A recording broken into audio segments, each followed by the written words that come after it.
Okay.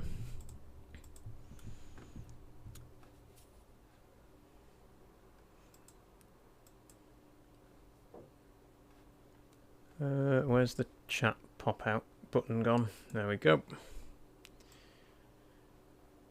Hello, everybody. Just give me a second. There we go. Okay, hello. We'll just wait a minute for a few more people to join before we get started, but welcome back to Farm Sim Friday for the first time in a while. Very much looking forward to finally getting started with FS25 today. But as I say, we are starting half an hour early again today, so we'll not dive in just yet. We'll give it a minute or two for people to actually turn up. But it is Farm Sim Friday. It's the first Farm Sim Friday for a while. It's going to be our first Farm Sim Friday in Farming Simulator 25, and I'm very, very excited to finally get stuck into this game. So if you missed it, if you weren't here on Wednesday, we unboxed the Collector's Edition of Farming Simulator 25, and we took the game for a little bit of a spin just to, check it out, see, get a little bit of a feel for it. But this is going to be the first proper gameplay episode. It's going to be the first episode of, actually playing the game properly. And I'm very excited about it. We're going to be playing on Riverbend Springs, which is the American map. And yeah, that's about it. So we'll give it another minute or two for people to join, and then we'll go in. But before we do, I'll just quickly show you. There is a little bit of DLC already. Not DLC. Well, there's a few mods already available for the game, which we already have installed. I like to play with my mods, so I'll just give you a quick rundown of what mods are already available. Obviously, there's the Macdon pack and New Holland CR11. Those were pre-order bonuses, but then in gameplay we got a few little quality of life things here, which are PC only. We got government subsidy, which obviously is crossplay. We've got the Agco Alice and John Deere 9700 and 7810. Those are both medium tractors. We got the FH16 Volvo with a log grappling arm. There's a front cultivator by Lizard. There's a couple of power harrows. There's a subsoiler, 2 seeders, a planter, lots of equipment from Kuhn. There's a Class Jaguar there, mower from Kuhn, tedder and windrow from Kuhn as well. So there's a few bits and pieces, but as I say, I have already downloaded and installed all of these mods. There's only a handful really, so it's not really going to massively affect the gameplay at this early stage. The game's only been out for a couple of days, so it's early days yet for some of the bigger mods to start coming through. Live early, says Not Seasoned. Yes, I'm starting to make a habit of starting half an hour early. I think it's working in my favour, to be honest, so I'm probably going to keep doing it. I really wanted to start half an hour early for this because I'm really excited to get into the game, and I wanted the stream to be a little bit longer so that we could explore things a little bit more. So I guess we'll dive into it. Let's not waste too much time waiting for people to join, or else we'll be here all day. So, you'll notice I've already got a save game in slot 3. That's my personal save game that I've been playing off camera. I've been having a lot of fun with it. I've already played for a few days in game, done a little bit of harvesting, a little bit of field work, that sort of thing. Done a few contracts, so I've sort of been getting a feel for the game in my free time, and I've very much been enjoying it. But what we're going to do today is start a new game in slot 1. This is going to be our solo game in Riverbend Springs, and then slot 2 is going to be for our multiplayer server, Hutan Pantai, which once again, we will be setting up the multiplayer server soon. I don't know exactly when it's going to come, but I'm very keen to get a multiplayer game going in this game, and it will be coming soon. But for now, let's go solo. We're going to Riverbend Springs. We're going to go on New Farmer mode. I'm actually going to put starting money all the way up to a cool mill. sue me. No starting loan, easy economic difficulty. A start farm, yes, but no guided tour. So the reason, while it's loading, I'll just explain the reason that I'm putting the starting money on $1 million and the economic difficulty on easy is because this game's kind of hard. It's kind of hard to actually make money in this game. Unless you want to do boring shit like just doing silage over and over again for weeks and weeks and weeks. It's quite hard to make money in this game just doing actual farming, you know, like arable crops and stuff like that. So I'm giving myself a bit of extra starting money. We're starting with a mill. It'll be enough money for us to get some decent equipment in and really get stuck into it. Because if I start on 100k, it's going to be weeks and weeks before we even can afford to get decent equipment, right? You know what I mean?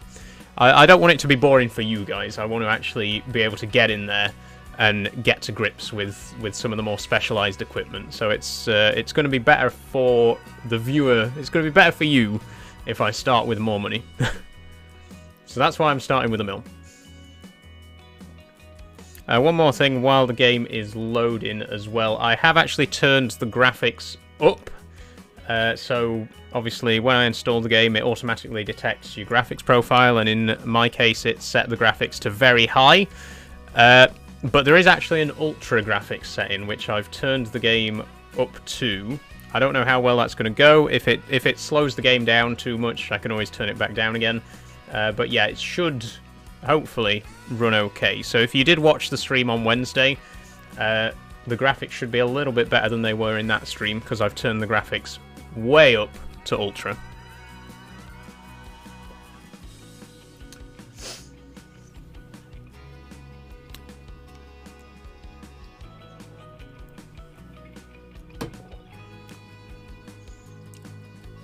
It's exciting. I'm genuinely so excited. We have a lot to do as well, like so much to do. I mentioned in the last episode of Farm Sim 22, which was a few weeks ago now, I mentioned that one of my biggest regrets with Farming Sim 22 was that there was so much stuff that I didn't try. Like, there's so many crops that I didn't get to grow. I never did any of the vegetable stuff. I only did grapes and olives very briefly. You know, I never did cotton. In all the time I've played Farming Sim, I don't think I've ever done cotton, and it's been in there since FS19. So with this playthrough, I really want to try and see everything this game has to offer. I want to grow every single crop type. I want to try every single production chain. I want to buy equipment from brands that I wouldn't normally buy from. You know, I want to see it all. I want to get the full farming simulator experience from this one.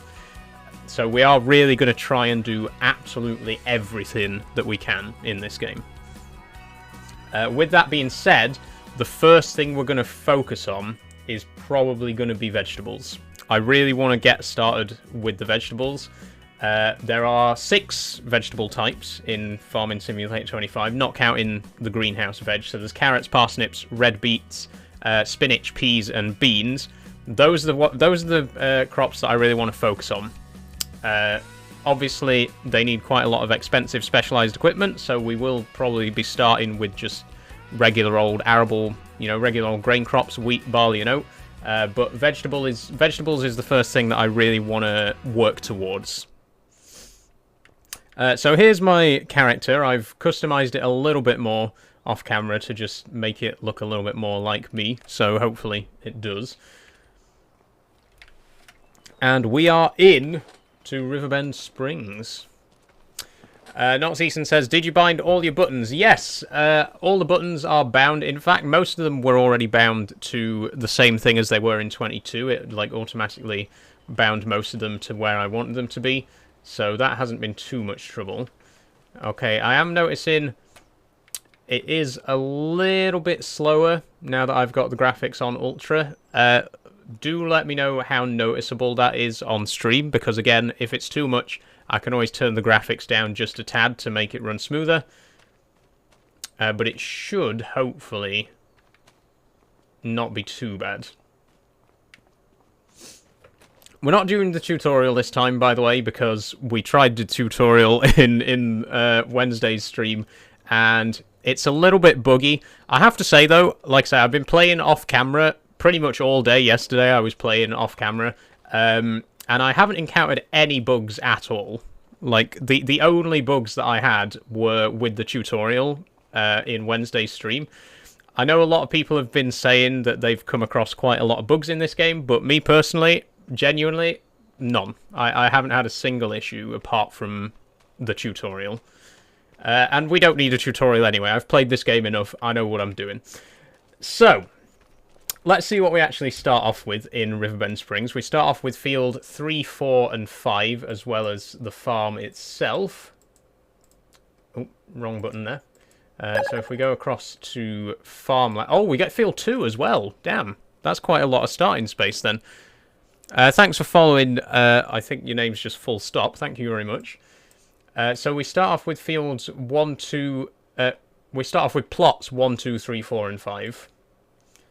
And it looks like the fields and plots are the same number in this version. Which is good, because that was a really annoying thing, like confusing thing in FS25, where the field number and the plot number were different. But they seem to be the same here. So, we own fields 2, 3, 4, and 5, and what is growing in those? So we got wheat in field 3, we got barley in field 2, canola in field 5, nothing in field 4. And in terms of the growth state, the wheat and canola is ready to harvest. The barley and the empty field have already been harvested. Thanks for following T, by the way.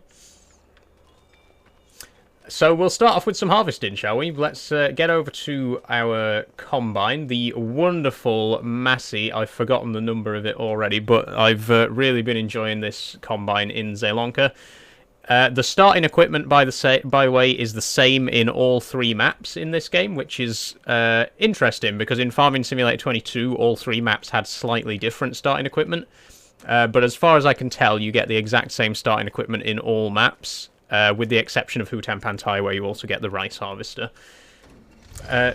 Ooh, wait, before we do anything else, I do need to just fiddle with a couple of the game settings. Where's my cursor gone? I can do it from here anyway. So, let me just turn autosave off. I'm going to put the timescales 10, economic difficulty easy, seasons, yep, all of this. What's FS25 like, says Georgia? So far, so good. So far, I've really been enjoying it. I'm going to put dirt up to fast, just because I like to see a dirty tractor. Automatic engine start off, stop and go, braking off. Trailer fill limit, I'm going to keep off. Fuel usage normal. And I want the workers all off on the buy-in. I want to manually refill all of the fertilizer spreaders and stuff like that for the workers. And we're going to call this...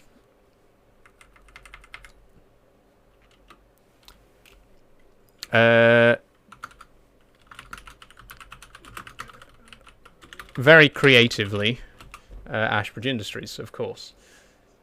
There we go.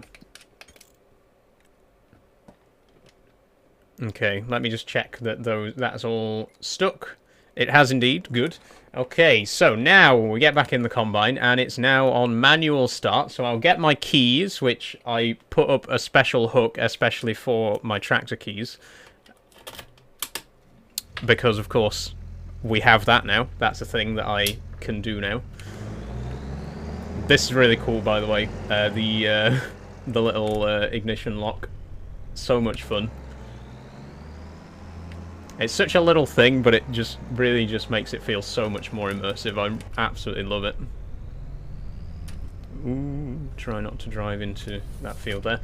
So the field on the left there is the wheat. We're going to start by harvesting that, and then we'll get the canola as well. We're probably not going to plant for a while, because most of the crops that I am wanting to plant are not growable until, not plantable until sort of March, April time. I probably shouldn't have parked this close to the edge of the field, because now I'm going to end up running over the crop a little bit. Whoopsie-daisy.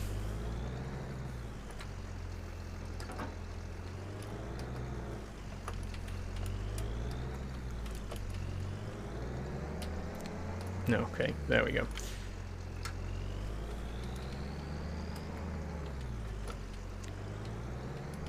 Right, let me just move my mic a bit because I can't see the chat. There we go. Right, GPS on. I've been using this. I've been using steering assist so much as well, and it really does work very well. Great feature, which of course was available in FS22 through the use of mods. Oop. But it's nice to see it base game. Okay, there we go. Sorry, I was pressing the wrong button there. And hold on, I want to turn straw swath off. I pressed the wrong button there. Ooh. How do I disable straw swath? There we go. Put your pipe in. There we go. So I've turned straw swath off because I've turned straw swath off. That's a bit of a mouthful. I've turned it off because I don't want to do bales. Bales are too much hassle. Let's not do bales until we absolutely need to do bales. Eventually, when we get animals, we'll do bales. But for now, I don't need any of that. I don't need any of that hassle. We're going to keep straw swath off, and we're not going to do bales for the time being. Thanks for following, by the way. Team something. I can't quite read that, but thank you very much. I think because some of the emojis aren't rendering, so it's just appearing as like the boxes with the cross through. But thank you for following all the same.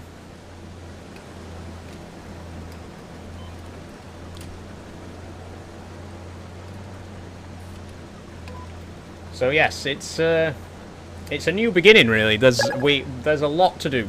There is a hell of a lot to do in this game.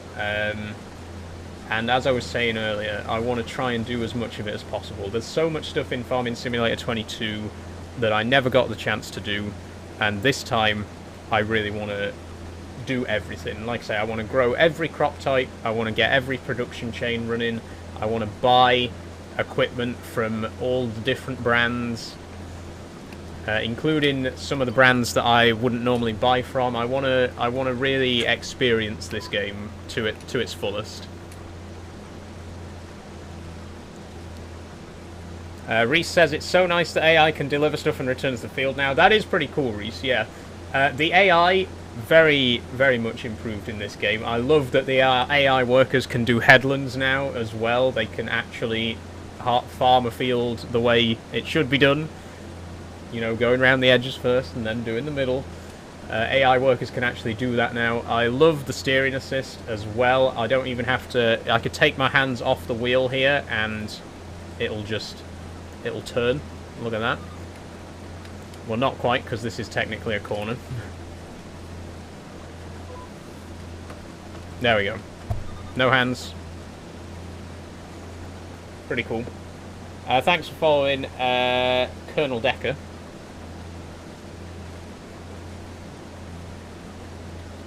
But yes, we're not gonna do this whole field by ourselves. I'll probably just do the headlands and then get an AI worker to take over whilst we go and do some other stuff, because there's plenty of other stuff to be getting on with. Spartan says, boring as fuck. No, you don't have to be here, Spartan. If you think this game's boring, then you don't have to watch me play it. I don't think it's boring. I think it's fun. And it's my live stream, so...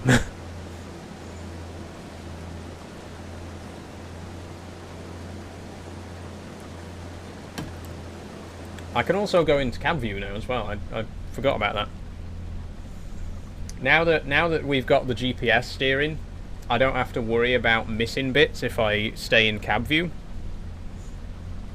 So I can actually stay in cab view more often than I did in 22, which is good because I like being in cab view. Like I say, I really love playing in the first person view. I just always end up missing bits when I do. But yeah, now that we got GPS, don't have to worry about that.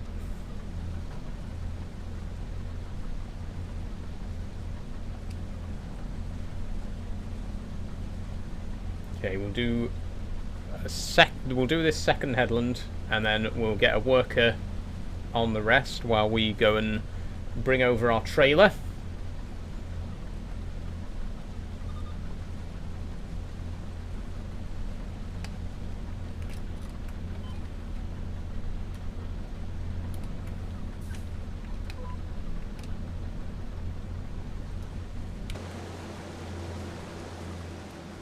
Let's just have a quick look at the larger map.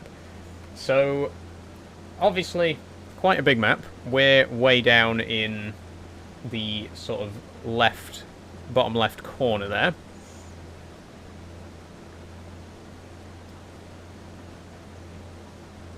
But there's quite a lot more to see. And by the way, all of these fields, even the strange-shaped ones, can be farmed by AI workers, which is absolutely huge.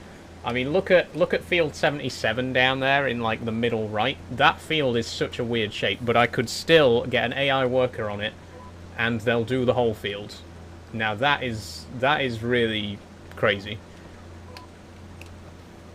Like, I'm genuinely really impressed by how much the AI workers have been improved in this one. I can't remember, I didn't see who said it because someone's just spamming yo, but someone said that they were doing some logging and it seemed a lot less buggy. That's good to know. I'm glad to hear that the loggin's a bit less buggy, because logging is the one thing that I absolutely hate in Farming Sim, because it's historically been quite buggy. So if the logging is actually improved and less buggy in this one, maybe we'll do it a bit at some point. Okay, I'm gonna... one second. I'm gonna put an AI worker onto this now. You can turn headlands... Ooh, turn the headlands off, because I've already done that. Okay, and then go. He might back up a little bit, like just readjust himself. But then he should carry on. Okay.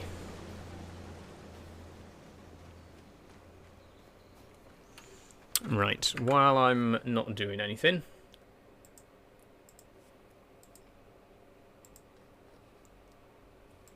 Right, let's go grab a trailer then. I believe... Where is our trailer?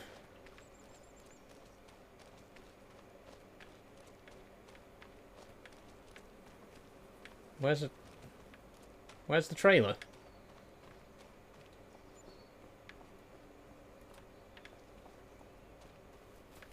I might have to look on the map for the trailer, because I don't know where our trailer is. Oh, it's there.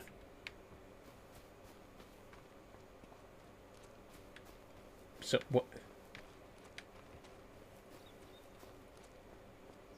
Oh, it's inside. It's inside here. Right, there it is. That's why I couldn't find it. It's inside. Okay, we'll take the John Deere, I think, for this one.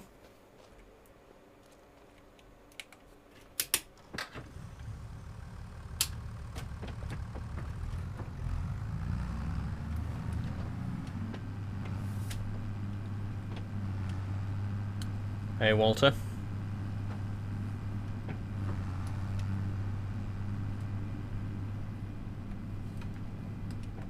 Ooh, turned the wheel the wrong way there.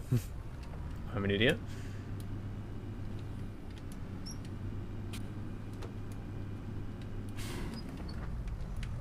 There we go.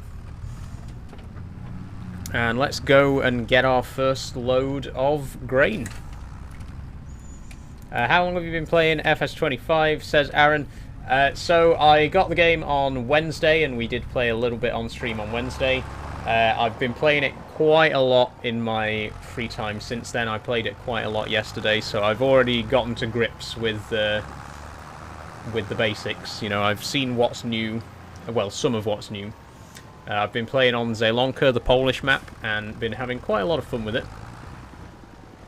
Okay, we're going to have to wait till he comes back round again, because the pipe's going to be on the opposite side now. What are we going to do with this wheat, by the way? I think we're going to store it, because there's not really... the prices aren't going to be very good this time of year. Oh, here's something that I'm not a big fan of.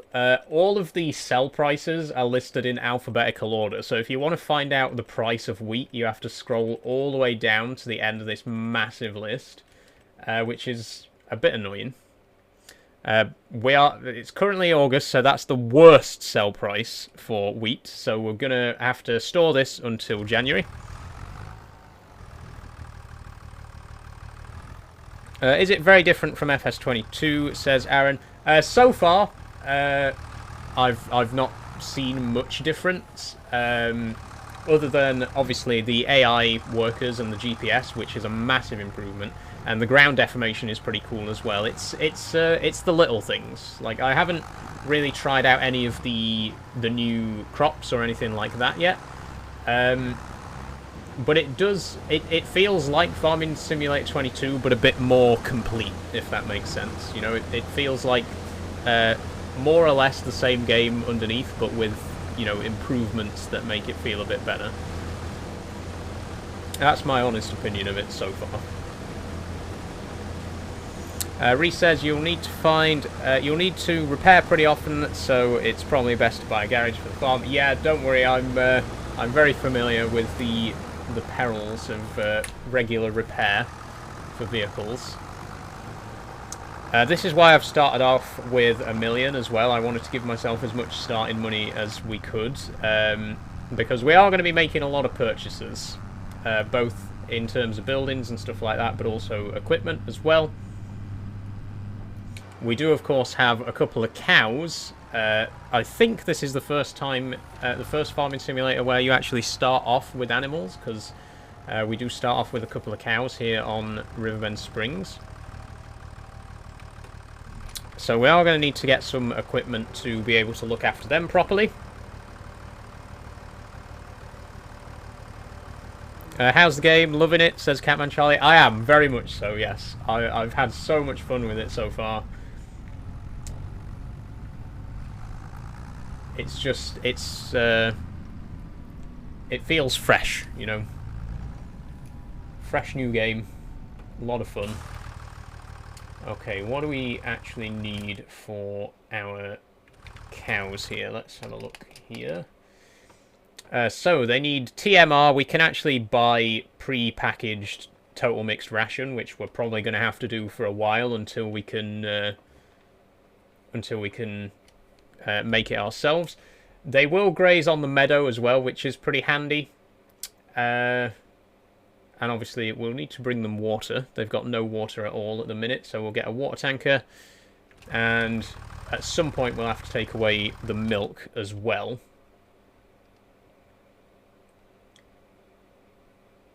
This type... oh, these are breeding cows, not milk cows, so... Will we get any milk from these at all? I suspect probably not. There doesn't appear to be a place to actually leave the milk when it's made, so I would assume that these ones are just going to be for the meat. But even so, we need to look after them. We need to look after our cows. So once we've got this first field done, I think we'll get ourselves a water transporter, a water tanker, and start bringing some water to the cows.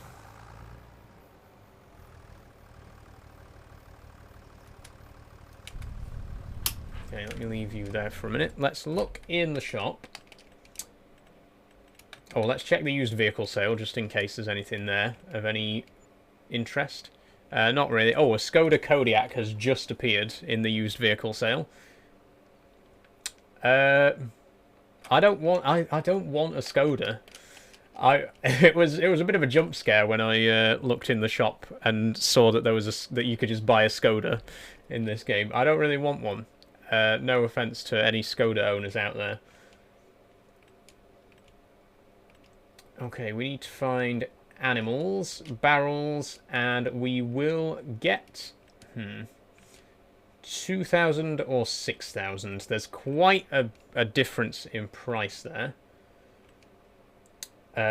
This one's 3 times the capacity, but it's also 3 times the price. So I guess it kind of works out in terms of price per litre.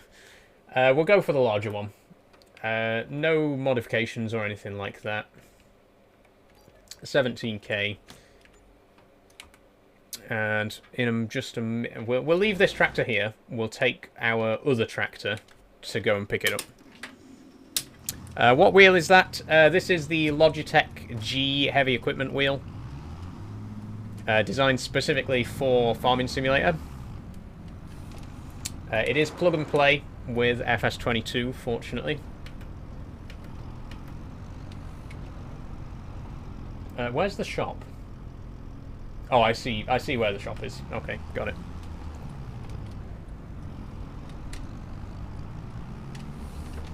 But yeah, it's plug and play with FS25, so you just, you know, as soon as you if you launch the game with it installed, it'll, you know, prompt you to use that as the default controller.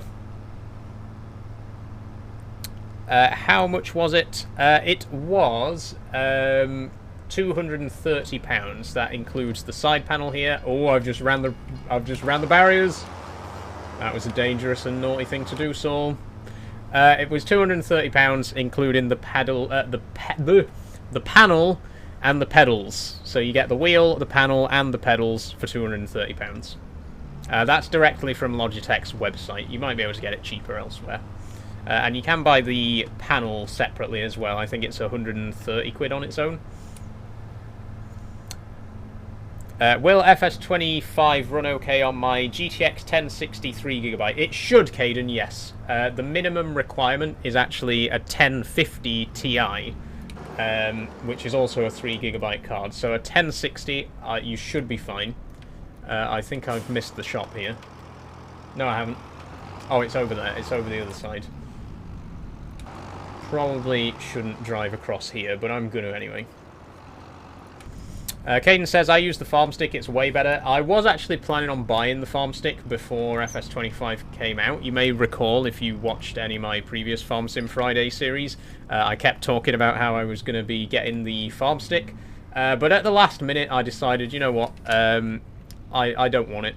It costs a little bit too much for me at the moment. Bear in mind that I just spent £1,000 on a new computer, so I didn't really want to be spending 100 quid on a farm stick as well. I would like to get the farm stick at some point, but it's it's a bit lower of a priority at the minute. And this is fine. You know, this does the job well enough.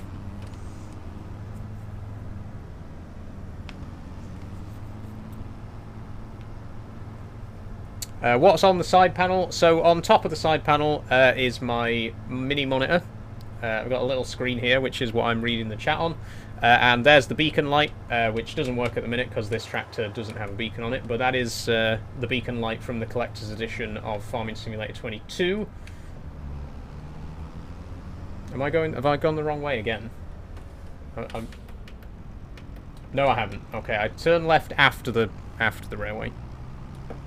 Just look up Thrustmaster farm sticks, okay? Yes, I know which farm stick you mean. I was going to buy that specific farm stick, but it cost £90. And I've just spent £1,000 on a new computer, which is why I've decided not to buy the farm stick.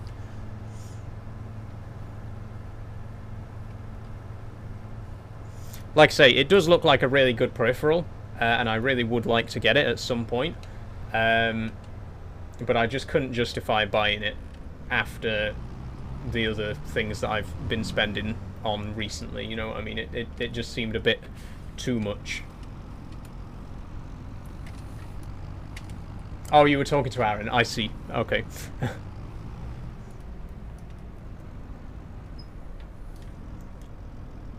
Okay, where am I going? Oh, where can we actually get water? I forgot to...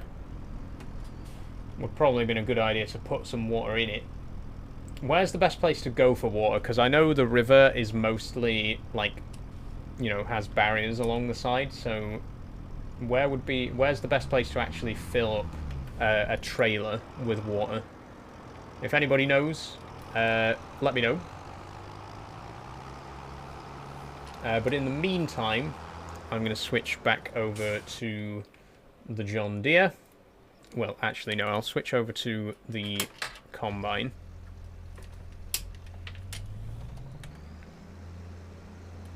We'll go and empty it out. Don't put that out yet.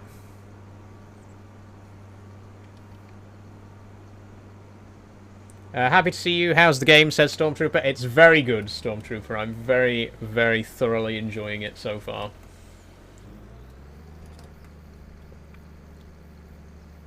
Okay, we're going to unload this wheat, and then I'm going to go straight over to the next field and start with the canola.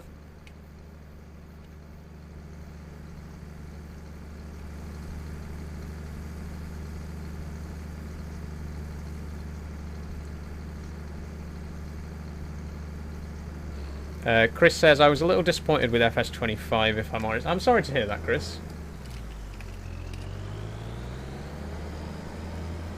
I've heard, I've heard a few people say that, it hasn't quite lived up to their expectations. For me personally, I'm extremely pleased with it. It's, it's about what I expected it to be, based on the previous farming sims. But I can understand why people might be a little less than impressed. Okay, we're going to do this one all AI. Number of headlands 2. Bit of a weird angle. I was hoping it'd go that way, but never mind. Go to it.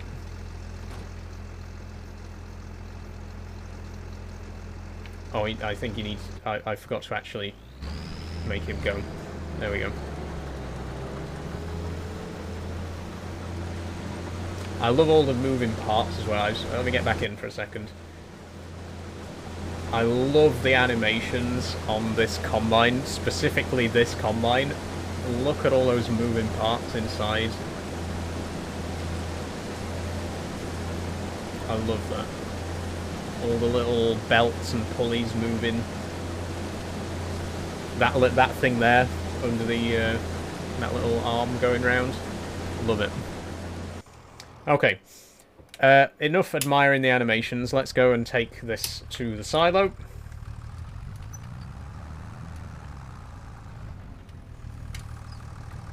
Andrew Christopher says, for me it's great. I'm glad to hear you're enjoying it, Andrew.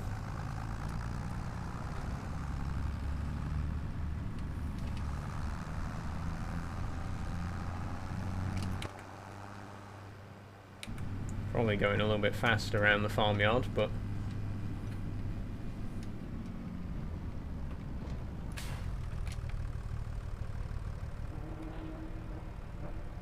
Okay, so how much wheat have we actually got in the silo then? We have...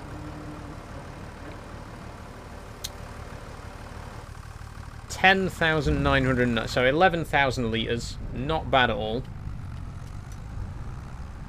We'll keep that until January when we're going to sell it.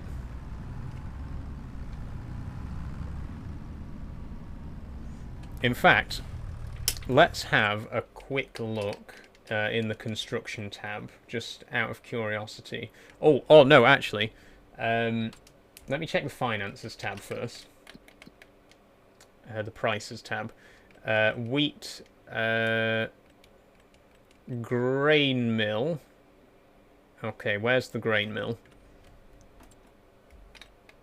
Oh, wrong button. I always get the map and the shop confused.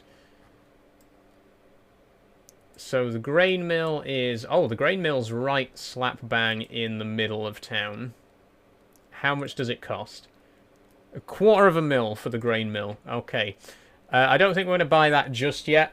But like I say, I do want to focus on productions in this one. Production chains. So I do want to take a quick look at some of the factories that are available. What I really want to focus on is the vegetables. So that's going to be the soup factory and the canning factory. So the... Where are they?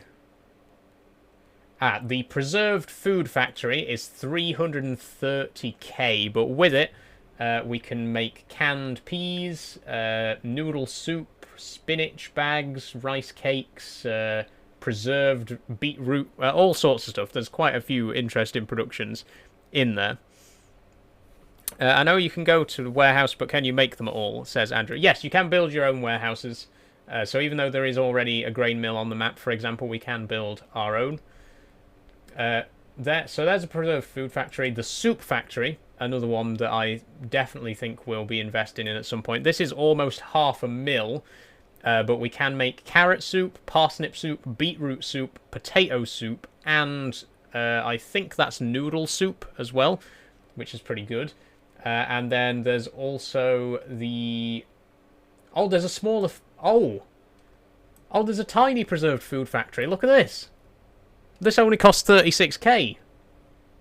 That's so cheap. I mean, obviously it won't be able to produce as much as the bigger one, but 36k, we can make our own canned food for only 36k. That's really good. Is there a soup factory one? Is there a small soup factory? I don't think there is. There's only the big soup factory, but this is really cool. I want this. I absolutely want this. I'm not going to buy it right now because we don't have anything to put in it, so it'd be a complete waste of money. But if we start planting some vegetables next year, carrots, parsnips, beetroot, get some greenhouses set up, we can make soup. We can make tinned soup. That's what I want to do. I want to make soup. I'm going to be a soup farmer. Oh, Andrew Christopher H says, I mean, can you make your own planks and stuff like that to contribute to the buildable house? Yes, you can. So if we go over to the... If we go over to this plot of land here, you can see that there's a construction project here. This is a shed. It requires wood beams, long planks, and regular planks. So if we bring those materials here, it actually builds our buildings for us step by step. And then we can also build the factories to make those things. Like if we build a sawmill, we can turn trees into planks and stuff like that. And then we bring the planks here, and we can build buildings and stuff. Okay, so one thing I definitely want to get set up if we're going to be doing veg stuff is a few greenhouses. We definitely want to get some greenhouses on the go. They're a good way to make some money at the start of the game, and also, you know, we can do quite a lot with the products that come from them. If we get glass greenhouse, tarp greenhouse. I think we'll go for a tarp greenhouse because they're cheaper, but we'll go for a large one. So if we plant one of these, if we build one of these somewhere, we might want to get a little bit of space cleared for it to actually go in before we place it down. But if we build one of these, we can grow chilies, spring onions, cabbage, lettuce, tomatoes, garlic, and strawberries. So there's quite a few things that we can grow in this greenhouse. There's also a mushroom greenhouse, which is used especially for mushrooms, but you can't do as much with them. So I think we'll go for a tarp one. You should try City Skylines. I am a big fan of City Skylines, actually. I play quite a lot of City Skylines. And obviously City Skylines 2. I've never streamed it, but it is a game that I enjoy. So maybe one day. Never say never. Okay, so what we're going to need to do is decide where I'm going to put those greenhouses, because they need to be somewhere accessible, but they also don't need to be in the way, you know. I don't want to be blocking my other stuff.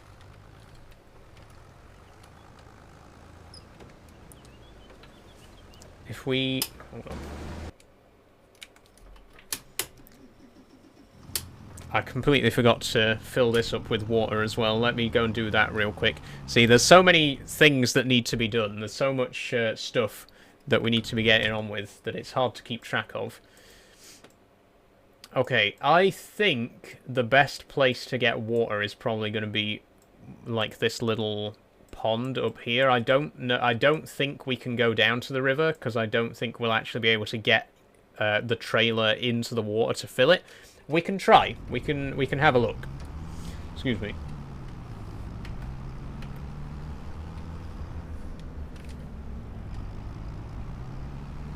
Where am I going? I want to be going out of this gate.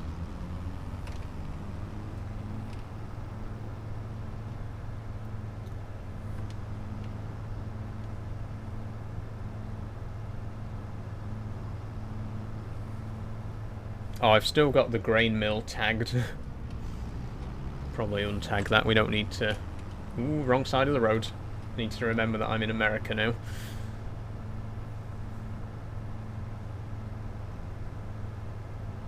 So, hopefully, fingers crossed, we might be able to refill down here.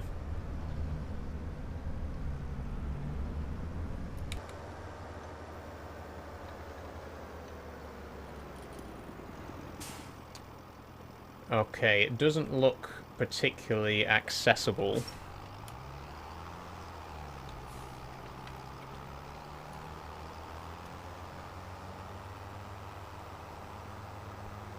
The banks are quite steep as well. I can try it. But this is definitely not the ideal place to be filling.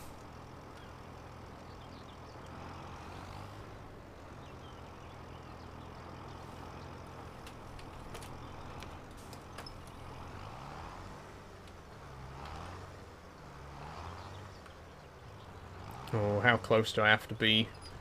Does it have to actually be in the water? Because that's a bit risky. Oh, there we go. Okay, yeah, definitely not the most ideal place to be refilling. But if it works, it works. 6,050 litres of water. We'll get that up to the cows. And then obviously, when we get greenhouses as well, we can use the same water trailer to fill up our greenhouses with water. So definitely a useful bit of kit to have.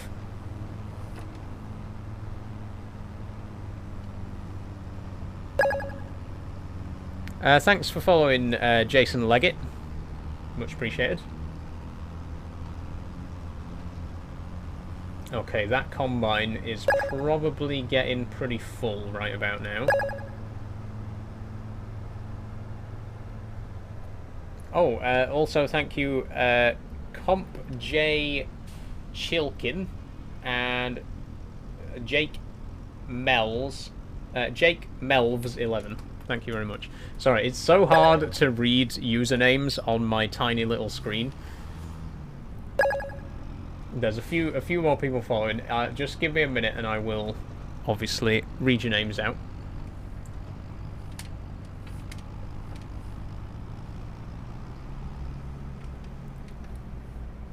Okay, here we go. Let's water these cows. How you doing, guys?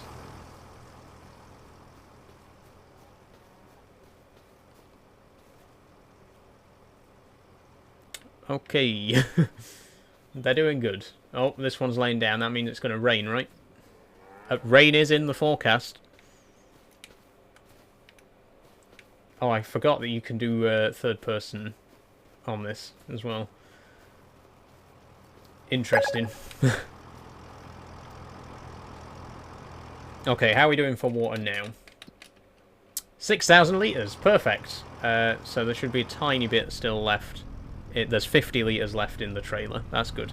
Okay, thank you very much, Leighton99 and Farmer's Son for following. It's much appreciated. Oh, quick. Oh, no, he's going to turn around again. We're too late again. We've just missed it again. Oh, he's only 60% full. Never mind. It's okay. That can wait. I'm going to turn this off.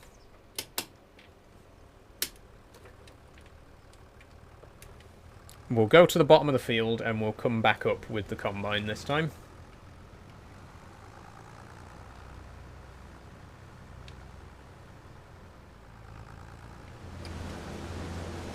So now we've got 4 fields that are all harvested, and it's going to be quite a while before we can plant anything in them, so we'll probably focus on, you know, cultivating, ploughing, spreading lime, picking stones, whatever else needs to be done up until sowing season comes around. The question is, what are we going to grow? Because I do want to do the veg. I want to do red beet. I want to do carrots. I want to do parsnips. The problem is the equipment is incredibly expensive. So it might be a good idea to do a couple of harvests of, you know, just your regular old grain crops first and build up our finances a little bit before we dive into vegetables. So it's definitely something that we're going to do. 100% we are going to be doing veg. But I don't think we're going to jump into it straight away. Let's focus on building our finances up a little bit first.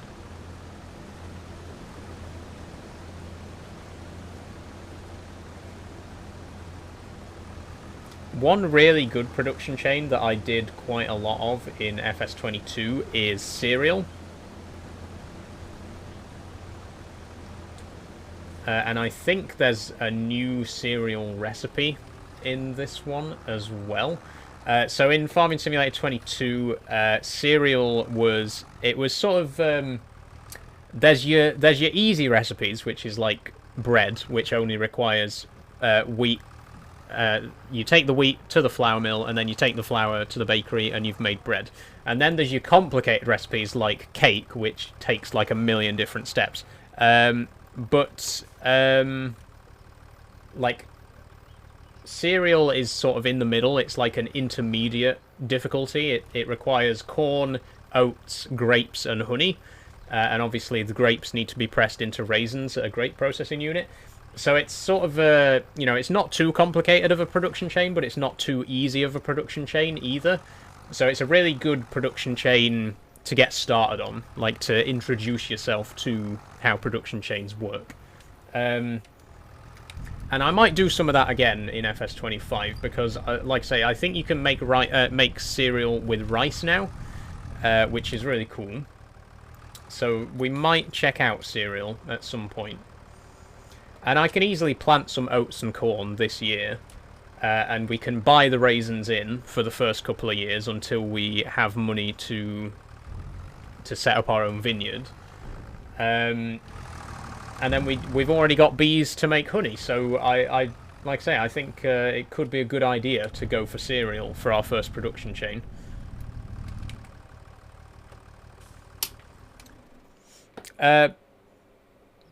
Okay.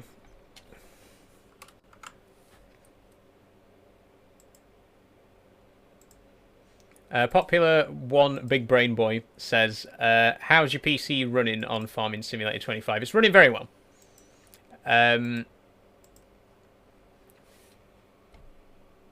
Okay. Anyway. Yeah, it's running very well. Sorry, I was just managing chat a little bit there. It's running very well so far. I am playing on ultra graphics right now, and it's running quite smoothly, and it also seems to be streaming quite smoothly as well, so absolutely no complaints in that department.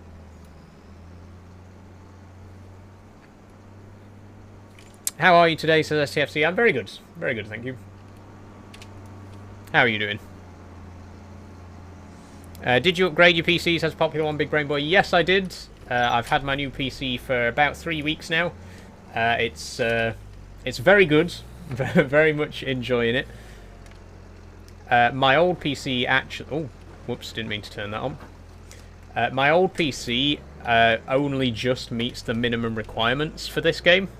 So I'm very glad that I upgraded in time for this game coming out. That's one of the reasons that I wanted to make sure that I was upgraded quite quickly, because I wanted to have my new PC to be able to play this.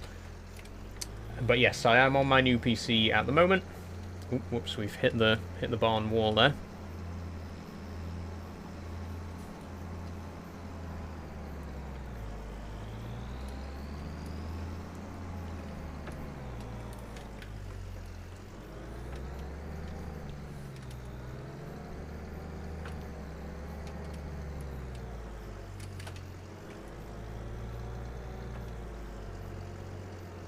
There we go.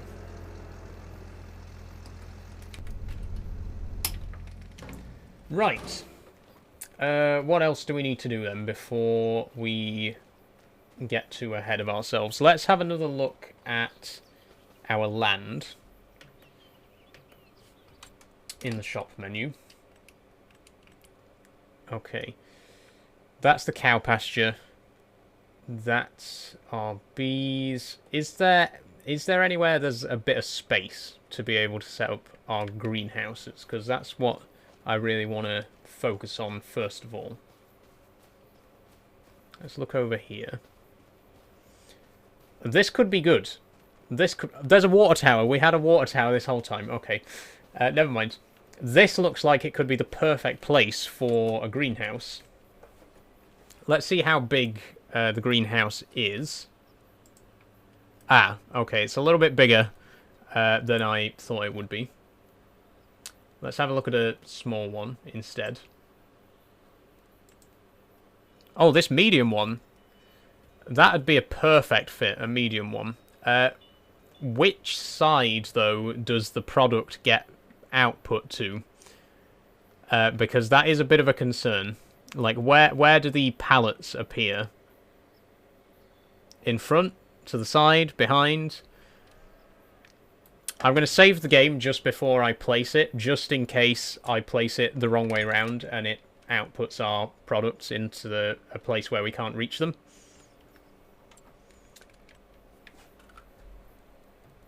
But I think if we... I mean, look at that. That's right next to our water tower as well, which is absolutely perfect. If we pop it... What do you mean overlaps with another object? Oh, we need to toggle free mode. Okay, we are going to need to paint the ground before we do this, though. First impressions of the game, says Ob. My first impressions are pretty good. I'm very much enjoying the game so far, Ob. Okay, there we go. How do I make the brush bigger? M.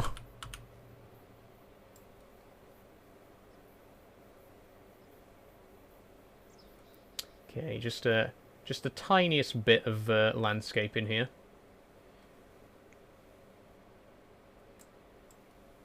And just making a little bit of a concrete pad so that we can put the greenhouse on top of it.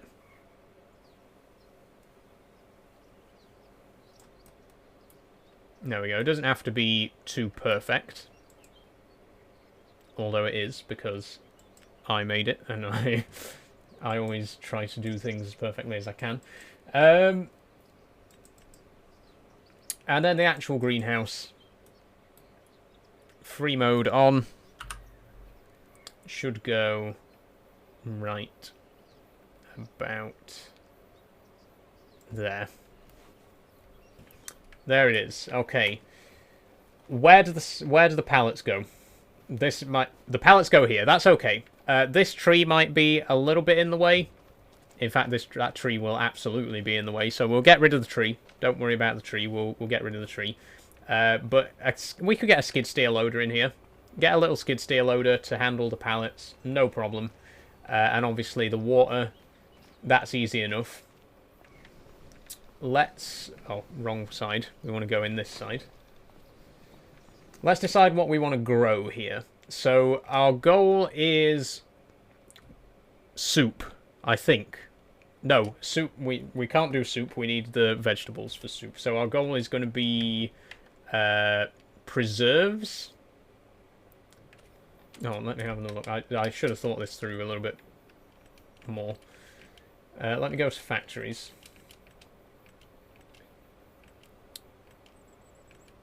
Okay, bakery, dairy, soup factory, preserved food factory. That's where we want to be. So in the preserved food factory, we can make kimchi. That's probably a good place to start. What's the recipe for kimchi, though? I mean, obviously we need cabbage. Are there any other ingredients? I don't know. Is there any way to find out? Oh, there is. Right, we go to production chains and we go to available. There we go. That tells us nothing because there isn't actually... Oh, there we go. There's already a canning factory on the map. We can make kimchi with cabbage, garlic, spring onions, and chili peppers. So that's what we're going to grow in this greenhouse here. Cabbage, garlic, spring onion, chili peppers. Cabbage, garlic, spring onions, and chili peppers. There we go. Now, obviously, we need way more cabbage than the other ingredients, so we might end up with way too much of the other stuff and not enough cabbage, but we'll cross that bridge when we come to it. For now, I think the best option is to just grow all the ingredients in the same greenhouse, and then later on we can build separate greenhouses for the individual crops. Okay, let's fill her up.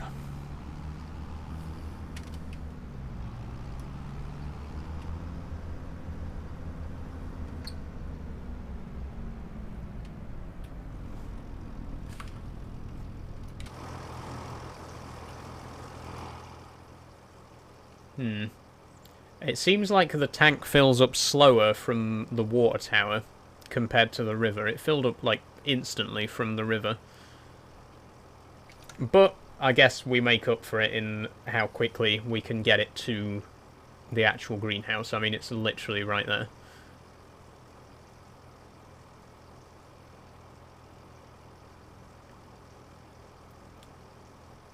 Take your time. Thanks for following Jim Saunders. Thank you very much. And then we just drive to here and literally unload it straight away. Thanks for following Ty Wilson. What map are you on, says Virtual Farmer 1994. We're on Riverbend Springs, the American map. How are we doing for water there? 30%. Okay, we can get a couple more loads in there. Yes, we're on the American map, Riverbend Springs. We're still on our first day, actually. I'm not going to be as strict with the days as I was on Farming Simulator 22. Obviously, when we played FS22, I made sure that we, like, every stream, we played exactly 3 days. I'm not going to do that for this one. I'm just going to play and not really worry about how many in-game days we're playing for and stuff like that. I was only really doing that because we were playing with the calendar mod as well, and there was, like, the in-game years, whereas we don't have to worry about that now. Could you use that wheel for Euro Truck, says Jim Saunders. Yes, you can, and I do actually use this wheel for Euro Truck. I stream it on Tuesdays. I'm very, very curious to see if this works with Euro Truck. If anyone has already tried Euro Truck with the ignition lock from the Collector's Edition, let me know. Does it work? If not, I'll find out myself on Tuesday. Okay, 55%. Right, we'll put one more load in.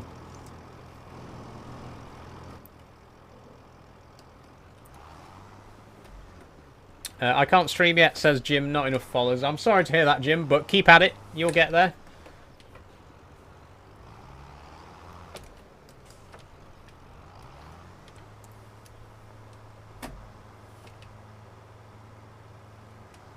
What kind of games do you like to play, Jim? How are you liking the game, says Scottish Ash. I'm loving it. I'm loving it. It's very fun. Thank you for following, by the way.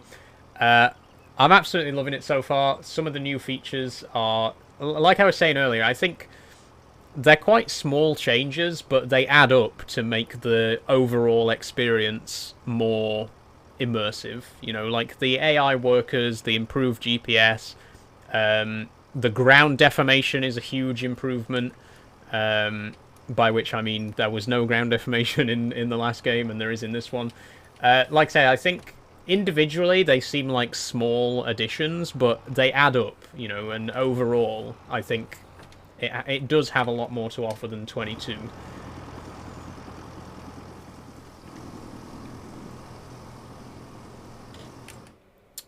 Okay. 17,000 litres. That should be good for now. One thing that really annoys me about the greenhouses is that it plants all the crops in the same beds. Like, so in this greenhouse, we're currently growing chilies, garlic, lettuce, and cabbage. No, chilies, garlic, cabbage, and spring onions. But why are they all in the same boxes? Why can't we have one row of cabbage, one row of spring onions, one row of garlic, and one row of chilies? Why is, like, all 4 crops in each planter? I don't like that. Someone fix that. Make a mod. Or Giants fix it. Just someone fix it. I don't like it. Okay. And it's raining. Wonderful. It's a good job we got that harvest done. Where am I going to put the water trailer?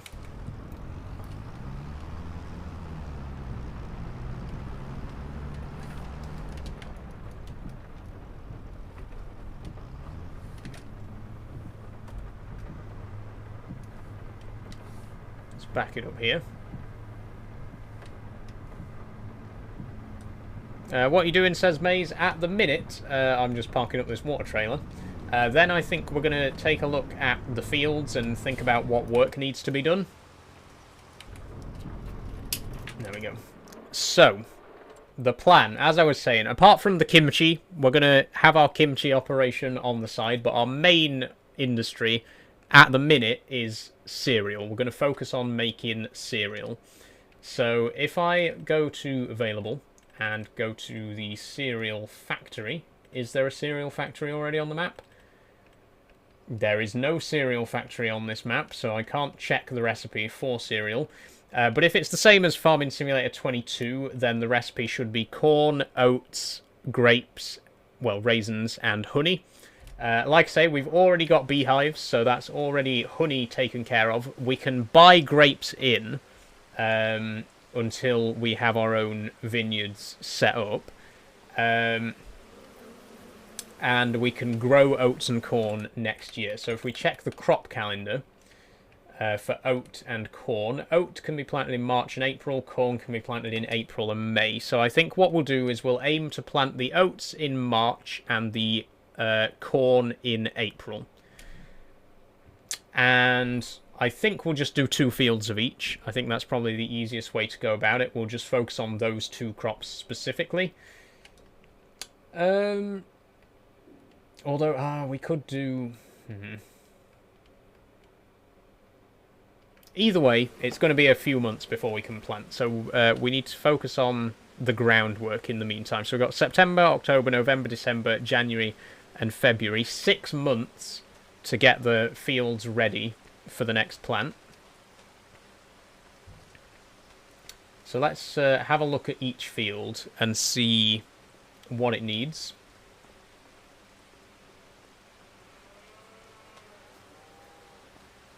Okay, so this field needs lime and a plough, and the weeds are growing, so it needs weeding as well.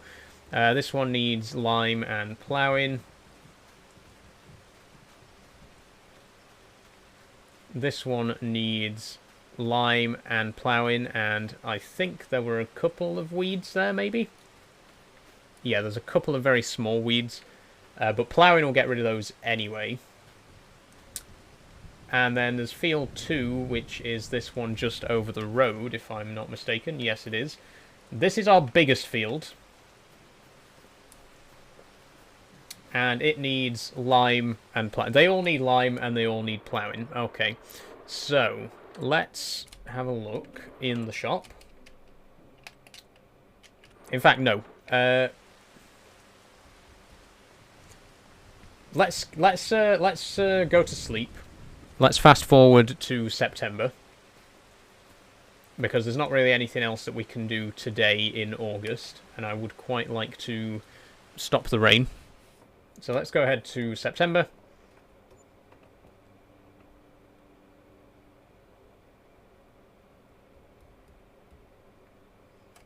Okay, there we go. Cows, how are they doing? Their health is at 0. Okay, I think we need to get some total mixed ration in there, don't we? We'll focus on that today. And what about the greenhouse?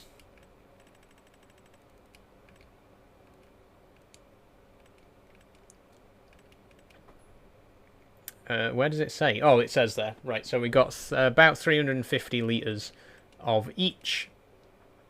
I think a pallet is 1,000 litres, so not quite ready to start taking the pallets yet. So we'll focus on more field work today. We'll get... Oh, no, before we do that, let's get some... Oh, can we not? I thought we could buy TMR.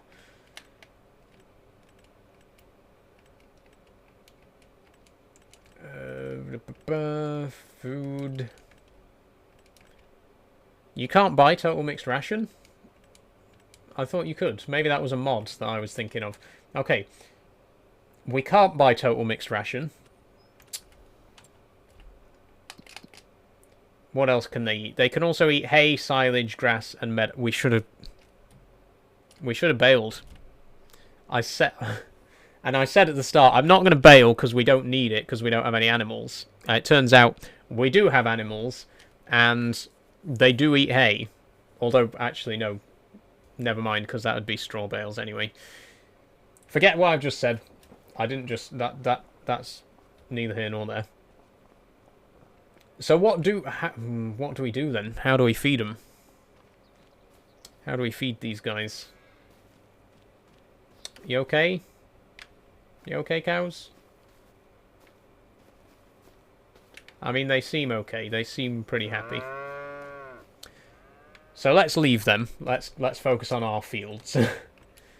We need to plough and spread lime. Should we plough first or spread lime first? It doesn't really matter in game. So I guess we'll start with ploughing. And by ploughing, I mean subsoiling, because I don't like using an actual plough. 350, 130, 150. Let's go for the combi plough, 4 metre. Carl says... Oh, Carl says, how are you? I'm fine, Carl. Thank you very much. Farmer's Son says lime first. Okay, let's do lime first, then. We need to buy both anyway, so it's good that we've got the cultivator as well, the subsoiler. I'm going to go for the bredel, or bredel, however you pronounce it. I think we'll just have it stock standard for now. And we will spread the lime with... Let's spread... We'll have to spread lime with the John Deere because it's less powerful. We need the JCB. We need the Challenger for the subsoiler. We need the Challenger for the subsoiler, so we'll use the John Deere for the lime spreader, and we can do both jobs in the same day then.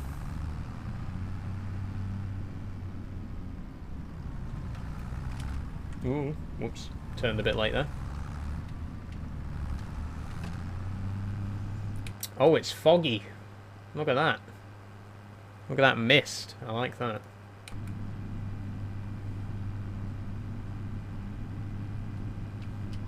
Very atmospheric.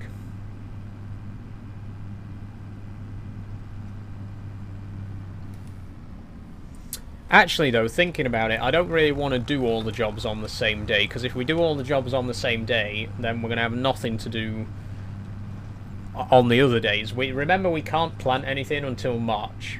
We're planting oats in March and corn in April, so we have... Until then, we don't really have much to do. We need to try and stretch out this field work. Okay, let me... Before I forget, let me untag the bloody grain mill, because I keep forgetting that we got it tagged. Oh. Can I... Untag place, thank you. What does AMA mean? Says, okay. AMA means ask me anything. And I will do my best to answer within reason. Ooh, whoops. As long as the question is reasonable, then the answer will also be reasonable.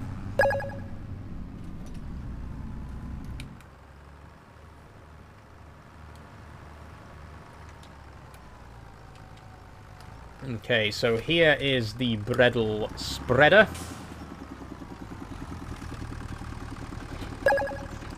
And we're going to fill that up with, I think it can hold 5 bags of lime.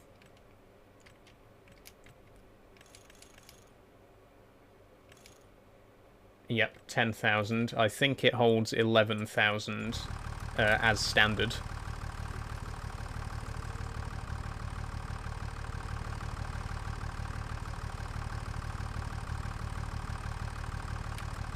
I might be wrong on that. It might only hold 9,000. In fact, now that I think about it, I'm pretty sure it only holds 9,000. Whoops. I mean, we can come back and pick up the extra bit later.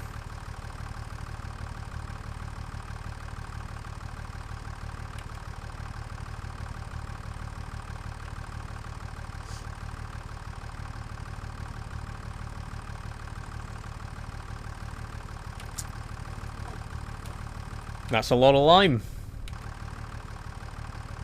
9 tons of it. Well, 9,000 litres. It's not necessarily 9 tons, is it?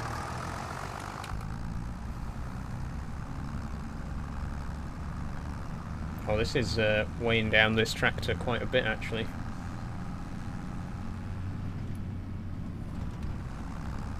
How are you finding it, says STFC? Very good so far.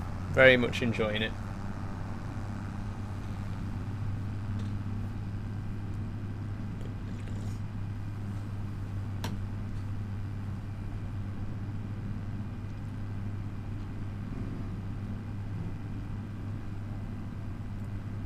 I wonder what that building is down there.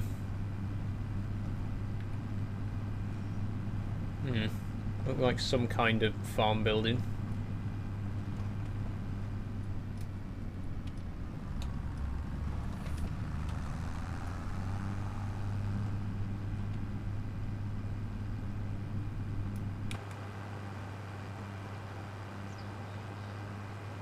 Okay, I wonder how long this fog lasts. Because it's nearly 10 AM. Would have expected it to clear by now.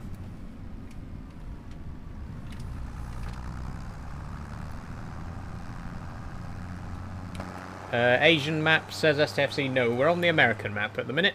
I haven't actually played Hutan Pantai yet, and I'm not going to be playing Hutan Pantai until we actually set up the multiplayer server. I don't want any spoilers for the map. Okay, steering assist on. I think we only need one headland for this one, to be honest. There we go. Okay.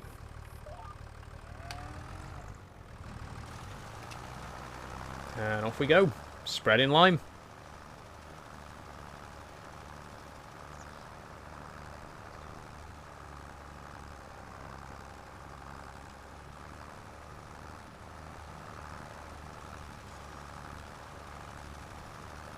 Did we ever do lime spreading in the...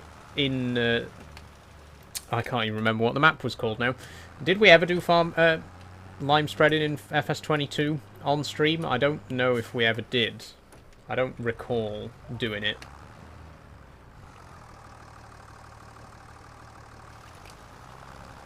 But this is one job that I remember very fondly.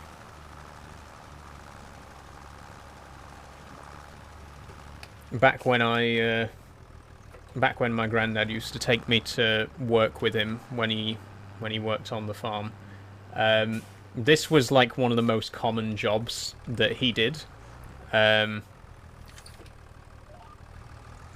So I haven't actually done this job myself. Obviously, I don't drive, but I've been there. I've witnessed lime spreading happening.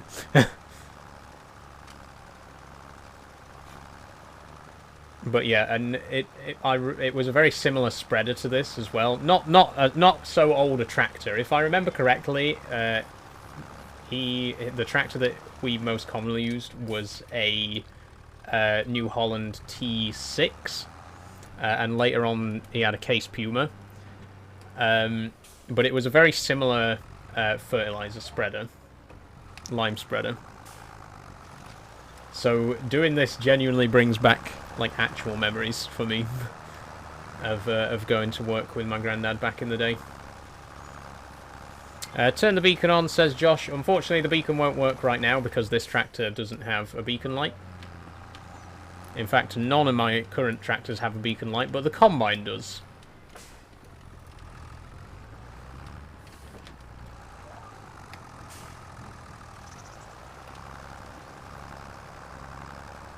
What I'd love to do is buy a New Holland T6 if they're in the game, or like the closest New Holland that I can find, because that would really, that'd really hit me in the nostalgia feels, you know.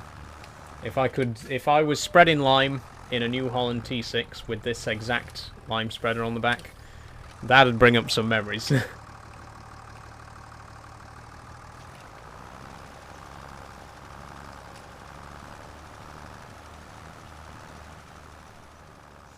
So I'm going to spread all 4 fields with lime, and then we'll skip ahead to October before we do the subsoiling. Ooh. Maybe I should have done 2 headlands. That's very close.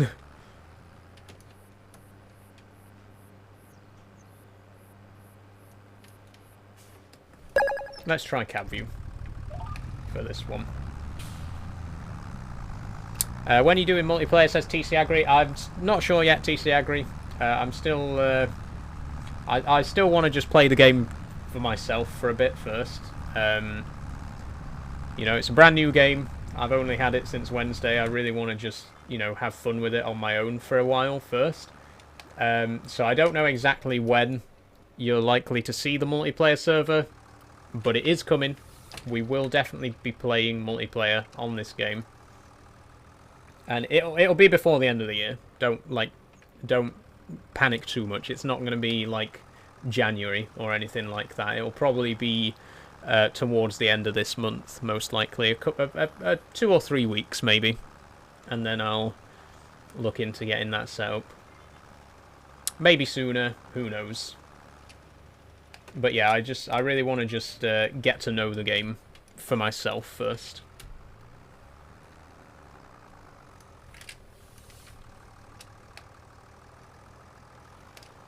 Thanks for following, by the way. I can't read that from here.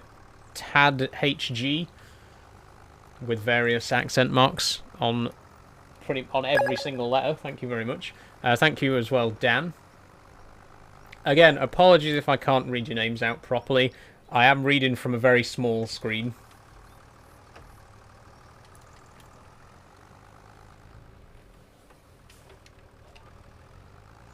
And also, TikTok Studio doesn't always render certain characters properly,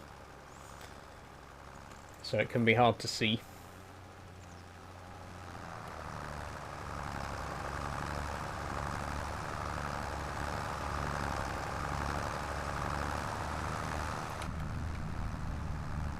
Bumpy.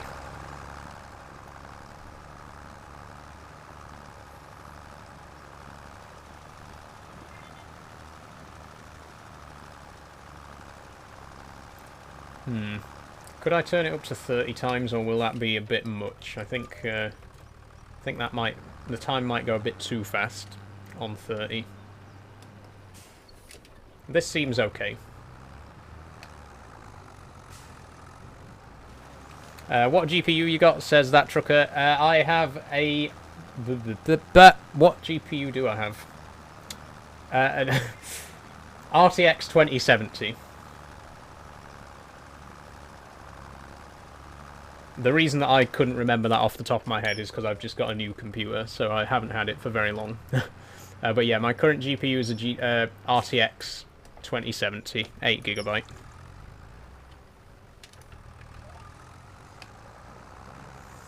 Is the reverse acceleration and forward not bugged anymore? Says Ob. Nope, no bugs at all. It was literally just the tutorial that was bugged. I've been playing the game. I played it all day yesterday, and I played it a little bit today as well. And I genuinely haven't encountered a single bug apart from when I was playing the tutorial on stream. So it's run very well. I haven't had any problems whatsoever with the game so far. Again, with the exception of the tutorial in Wednesday's stream. Which is, you know, not great news if you've never played the game before and you actually need the tutorial. Luckily, I didn't actually need it, but if you're playing the game for the first time and you can't get through the tutorial because it's bugged, then, you know, you're not going to have a great time. So hopefully they sort that out.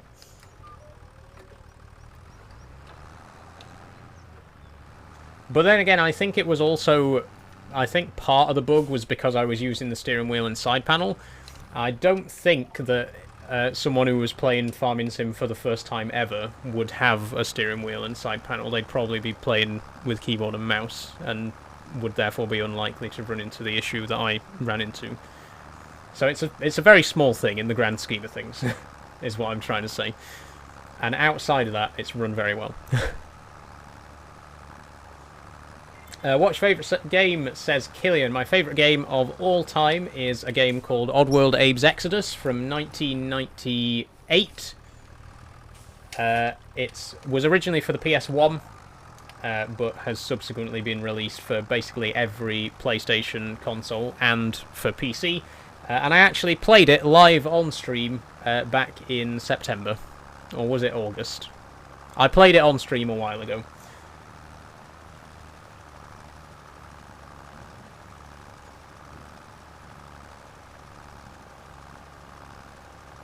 Okay, I think we're probably going to have to go back to the shop for a little bit more lime anyway, because we're not going to have enough here to do the other two fields as well.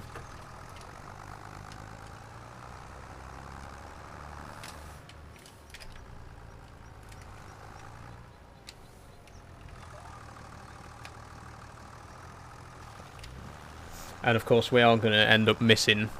Well, not missing. We're sort of double coating a little bit of it, which is a little bit wasteful, but you know, it happens. Sometimes the field is just not a bit of an awkward width.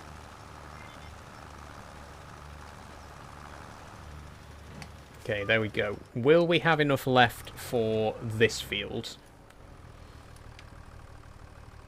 I would say no, because it's bigger than the other two fields, and we've already used 60%. Okay, we'll go back to the shop, and we'll get a little bit more lime to do that field. And then we're going to need even more to do the field over there, which is absolutely massive. Look at the size of field 2 on the left there. We're going to need a lot of lime. Fortunately, lime is very cheap. It's £450 a ton, so...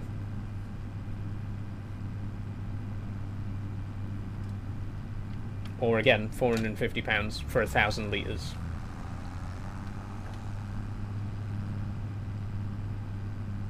Sorry if I keep saying like a ton instead of 1,000 litres. I know that that's not accurate at all, but it's just easier to say ton instead of 1,000 litres. Mike says, Harris Scoot. This mic is an ADX Firecast Pro. Pretty cheap. It was only, I think, £40, which is not bad for a mic, and it's pretty good quality.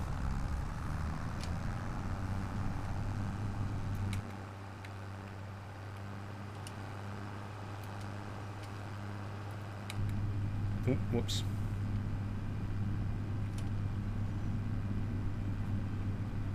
I am noticing a tiny little bit of drift to the right, which is an issue that I noticed with Farming Sim 22 as well. That might be the wheel, so don't blame that on the game just yet. because it may well just be the wheel that's causing that. Where am I? Oh, I am in the right place. But yeah, if I let go of the wheel, you can see that it's just ever so slightly pulling to the right there, over a long distance. I think that's the wheel, so I'm not going to get mad about it. Okay. Bit more lime, and we're going to need to buy a few more bags as well.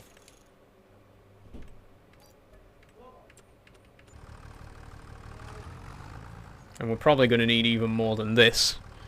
Well, we'll definitely need even more than this, because we've still got another field to do afterwards. Keep filling. There's the dairy over there, at least now we know where that is.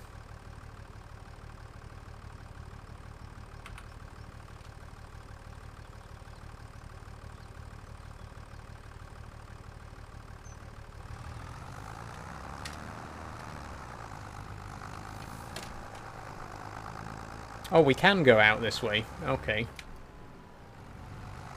I didn't realise that we could get around this side. That makes things a little bit quicker. I need to try and remember to use my indicator as well. Thing is, obviously, my indicator's mapped differently compared to in Euro Truck. In Euro Truck, my indicator's on the stick. But I can't do that in Farming Sim because the stick is used to change gears. So I've got these two buttons here and here are mapped to the indicators instead, which means I'm a lot more likely to forget to indicate compared to Euro Truck. So I do apologise, but I'll try and make sure that I'm indicating. Look, I'll even do it right now when we get to the turn.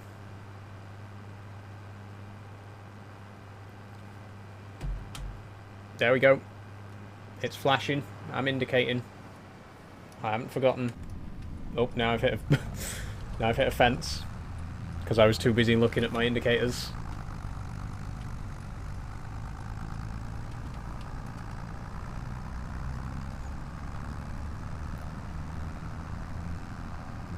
Euro Truck says, "Oh yes, yeah. In Euro Truck, I've got this little stick here is mapped to the indicators, so you move it left for left indicator and right for right.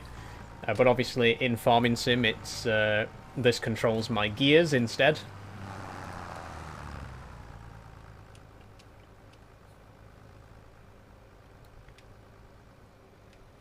Okay, here we go. I've misjudged that a little bit. Let me just try and line it up a bit better.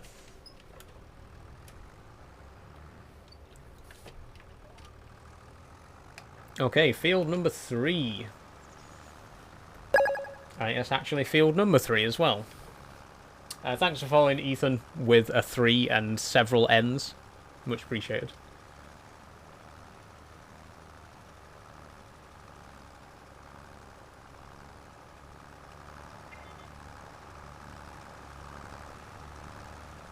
Whoa, big hill, big hill. Very carefully. Reverse up.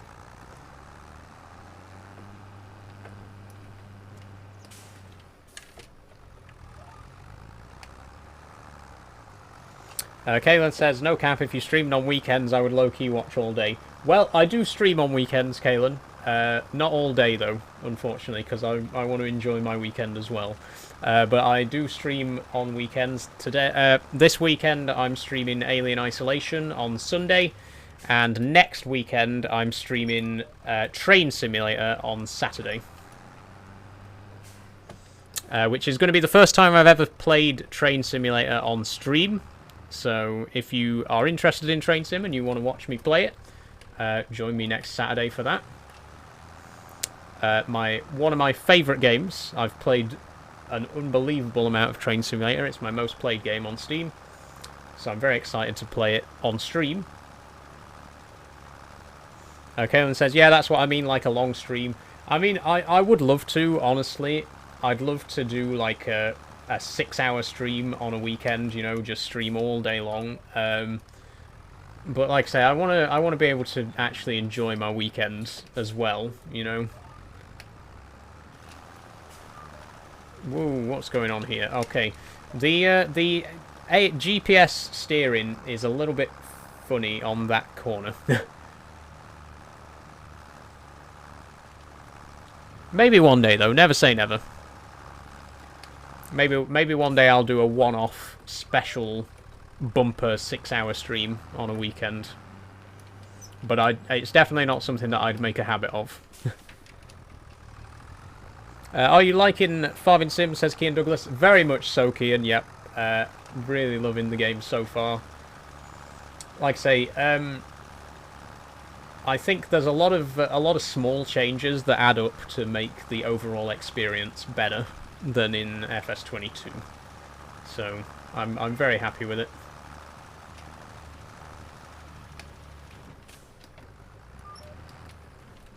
Oh, we've only done one headland, haven't we? Okay. It's okay. We got enough space to turn around.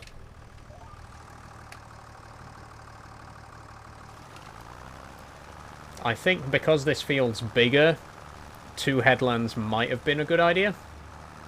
I think we'll do 2 headlands in field 2, because that's massive.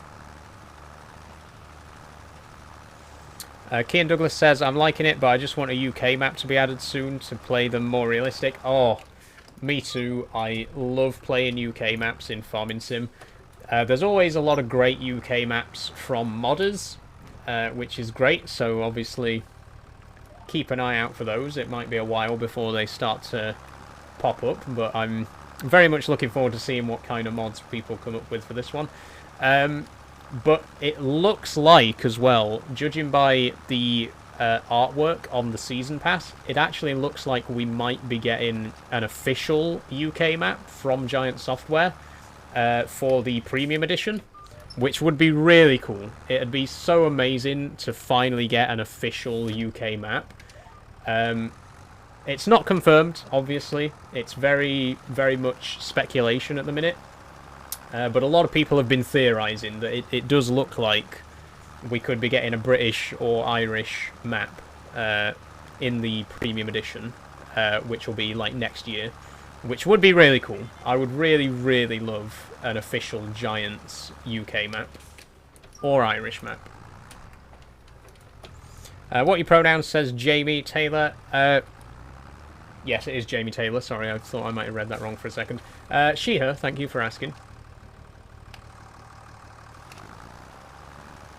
Okay, I'm abandoning the GPS this time because I just can't bring myself to do that tiny little strip. I'm going to deliberately make this strip a bit narrower, so then the last one's a bit wider.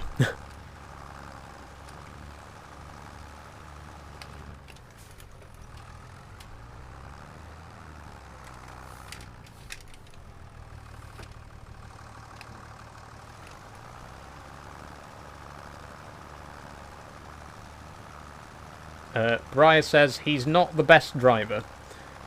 I mean, I don't think it's possible to be a bad driver when you're in a field with literally no obstacles to collide with.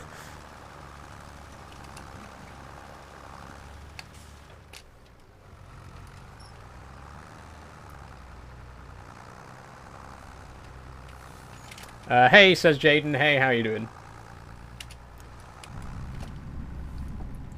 Noah says, you are Nen Humu.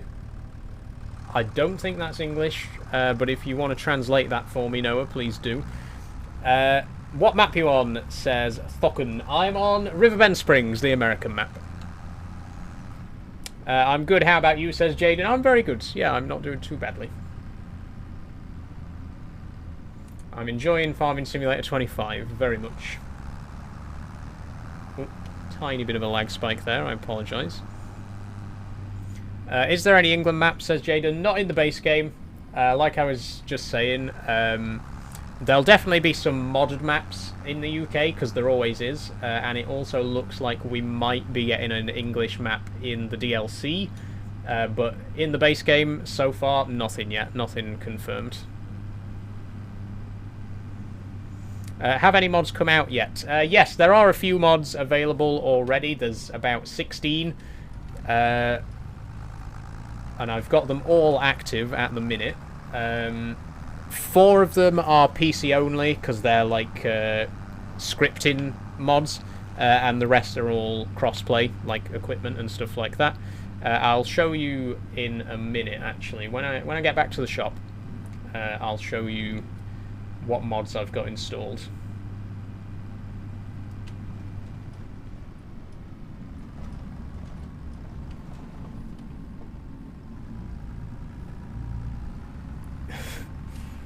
Noah, I'm sorry, but you're rambling. You're not speaking English. You're not leaving coherent comments there. I'm sorry, but you're not. Okay, mods. Here are the mods that I'm working with at the minute. So these 12 mods are all crossplay. These are all available on all platforms. We got a couple of tractors, a truck, a forage harvester, and a few pieces of equipment as well. Haven't actually tried any of these yet because we haven't really played enough to give them a go yet. But yes, that's the mods we got installed at the minute. Noah says, I'm changing gears, not changing gender. I don't really know how to respond to that, to be honest.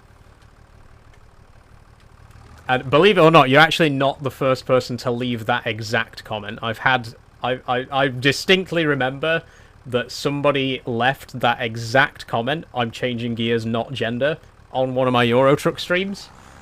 So you could at least try to be a bit more original with it, Noah, you know? You come on here, you speak a load of gibberish, and then you leave an unoriginal attempt at a troll comment.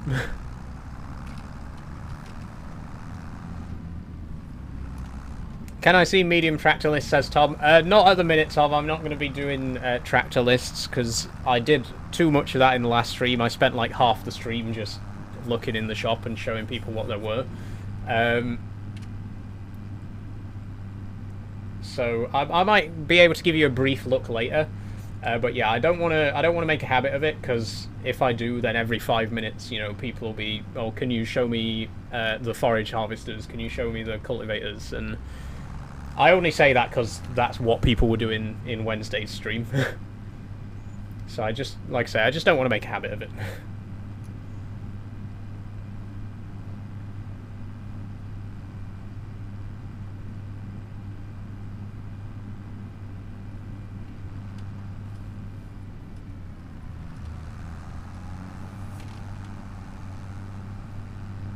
Turn on the light, says Matthias. Unfortunately, I can't turn on the light at the minute because this tractor doesn't have one. But the beacon light does work if you are driving a tractor with a beacon light on it. I've gone the wrong way here. Field 2 is that way. Let me just do a sharp right here. It's our land. And then another one.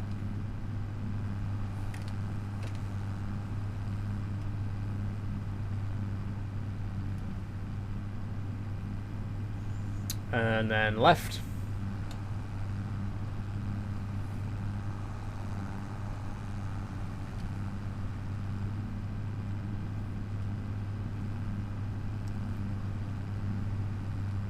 And there it is, straight across the road.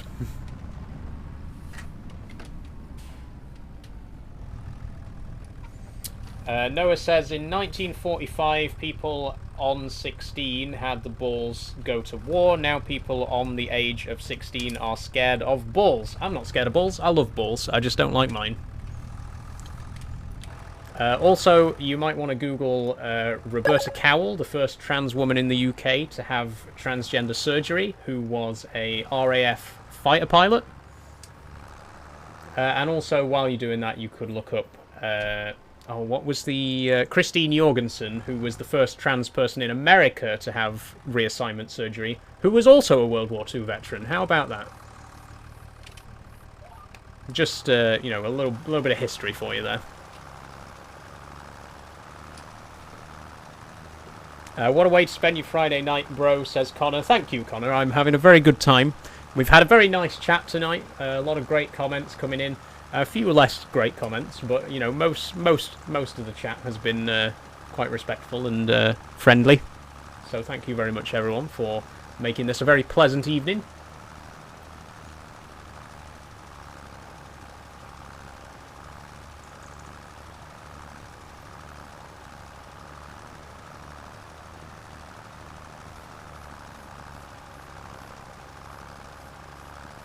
Okay, this time I'm not going to quite go up to the end. There we go. Because we can get that little bit that we've missed when we turn around here. What's the line around the field for, says Briar? I'm using steering assist. So those little lines are showing you where the steering assist will take you. And then if I press this button, you'll see that that line turns green. And now I don't actually have to have my hands on the wheel. It'll just steer for me and make sure that I'm in a straight line. In fact, if I turn on cruise control as well, I can take my foot off the pedal. Now I'm not touching anything and it's just working. But I'm not going to do that. I'm going to at least keep my foot on the pedal so I feel like I'm contributing in some way to what's happening here. But yes, that's the guidance steering at work. You can see there, look, I'm not turning the wheel there. The tractor's turning it for me. Trout fishing all day says I'm lit playing FS25 right now. Great trout fishing. It's a great game. Hope you're having a good time with it.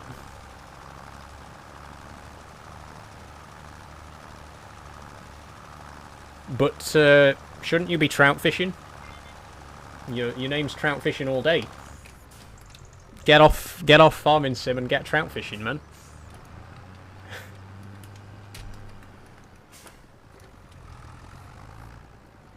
Oh, we're gonna have an annoying little line that gets missed again, aren't we? Hold on, hang on, actually. I did say that I was going to do 2 headlands for this one.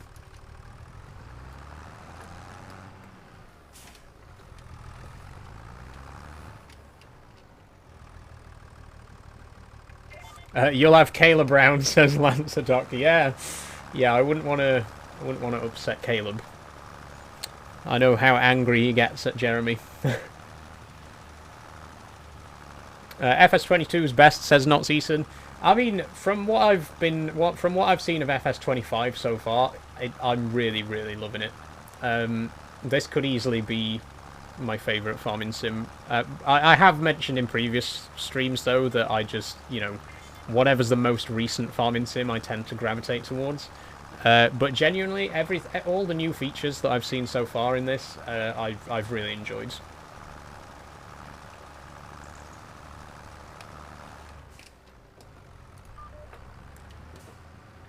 FS25 only has 30 frames per second on console, says Freddy.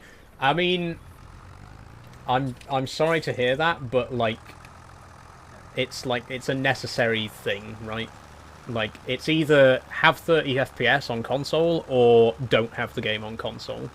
Like, at some point, as games get bigger and bigger, consoles are like struggling to keep up. Again, I'm not saying this to ignite a console war or PC master race or anything like that. It's a fact. Like, the bigger games get, the harder it gets for those games to run properly on consoles. So at the end of the day, it's a trade-off that you just have to accept. Like, it's unfortunate that the game will only run at 30 FPS on consoles, but it's either that or not have the game on consoles at all.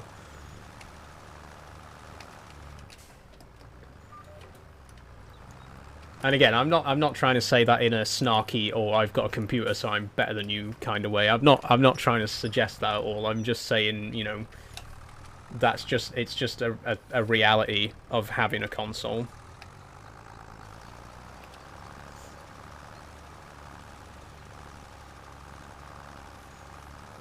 Freddy says, I refunded it because of the frames and flickering. It was literally unplayable. Well, I mean, if it was literally unplayable, then I don't blame you for refunding it at all. That's fair enough. That's a different story.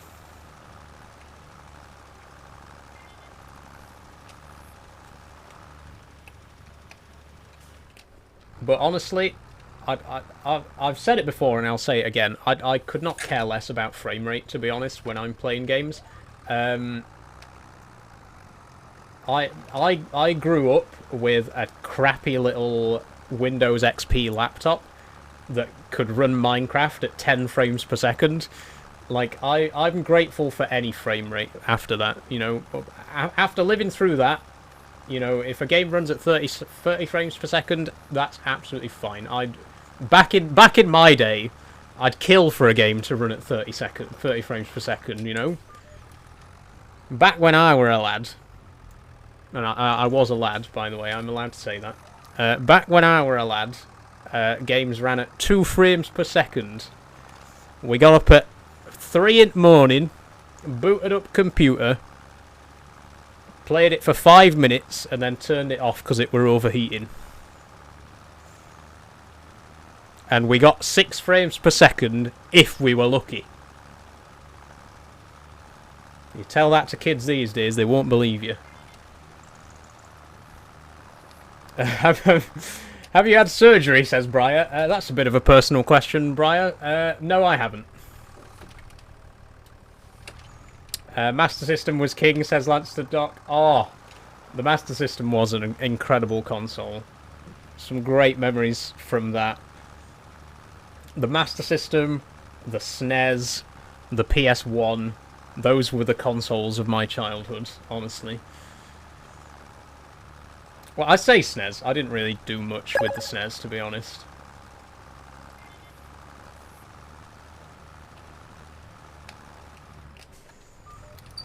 Thanks for following, Zach Bird.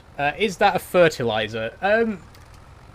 It's a fertilizer of sorts. Yeah, it's lime, so it's calcium carbonate, limestone, literally just ground up limestone. It doesn't fertilize. It increases the. I mean, I guess technically it is a fertilizer. Yes. Long story short, it's a fertilizer. We don't have to get into the technicalities on it. Oh, it's gotten very dark all of a sudden. Nitrates in the soil, that's it. Yeah, it raises the nitrogen level.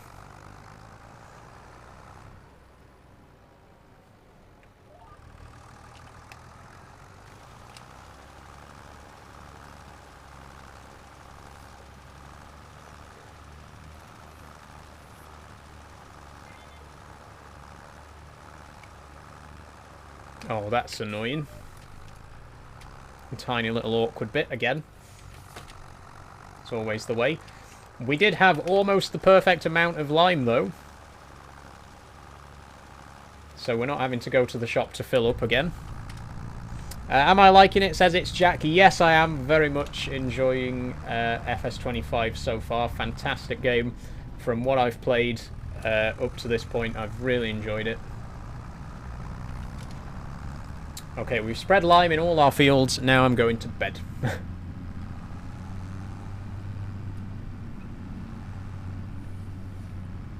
And I'm just going to put the tractor along this. Oh, I can't put it there. I've already done that. Oh, I'm going to have to park it properly, aren't I? I hate parking things properly. I just want to dump it at the side of a barn and leave it there.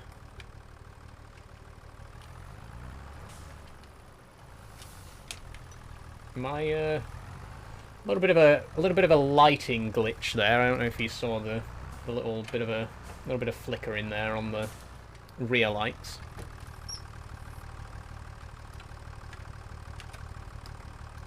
It's Jack says I'm waiting a bit more before buying it so that there's more mods and less bugs. Honestly, I completely respect that.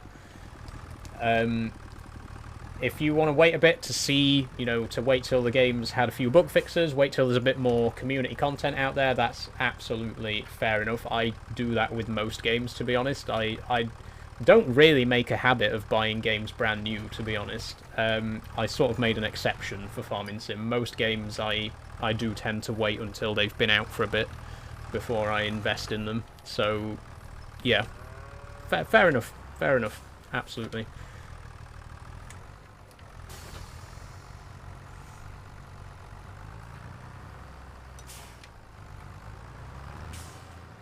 I'm going to hit that post. Whoops.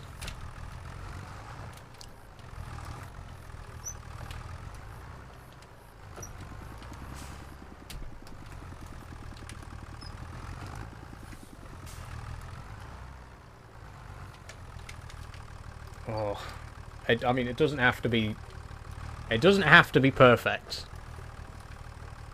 But I want it to be perfect.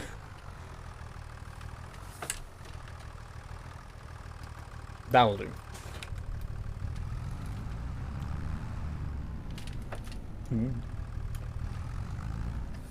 The tractor can stay outside. The most valuable piece of equipment can just stay out in the open elements.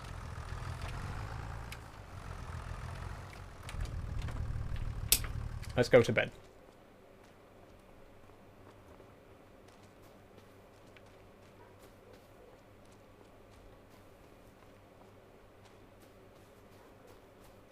How are you doing, Uncle Walt? Okay. Not much of a talker.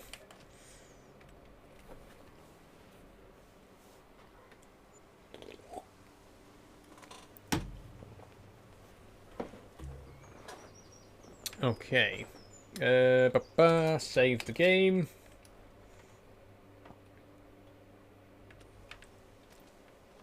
Check. I'm going to check the greenhouse, see if we got any pallets appearing yet. None yet. Oh, they're looking good in there, though. Look at those.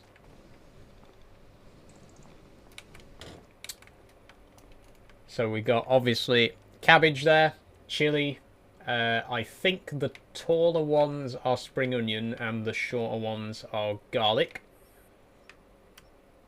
It's not really too easy to tell the difference between them. But yeah, everything seems to be growing all right. We've got 8. We're nearly at 1,000 litres. Nearly at 1,000 litres. Like I say, I think 1,000 litres is a pallet. So once these get to 1,000, they'll start outputting pallets here. Unless we set them to automatically sell, which...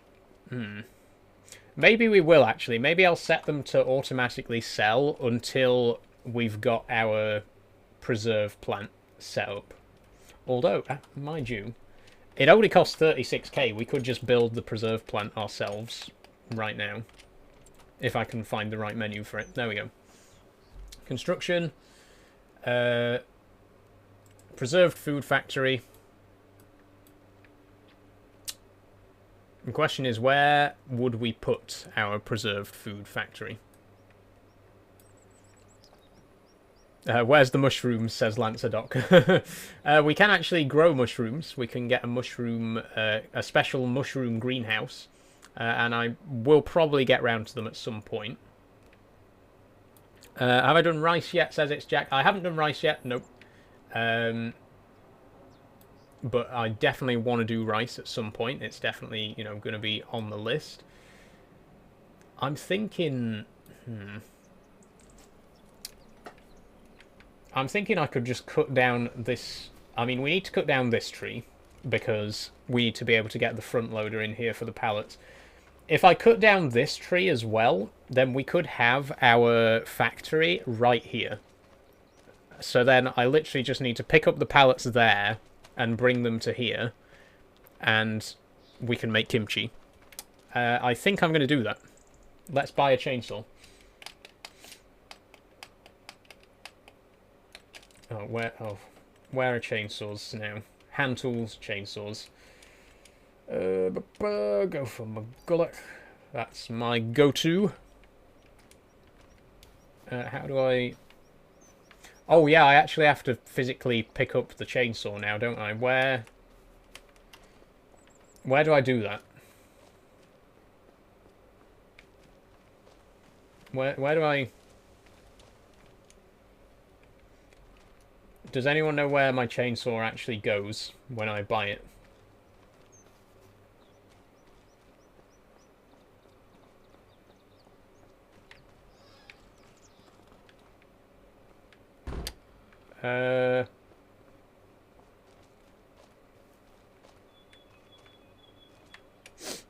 Slight problem. Oh, we got a chicken coop. I didn't even realise. Okay, that could be quite useful. Do some chickens.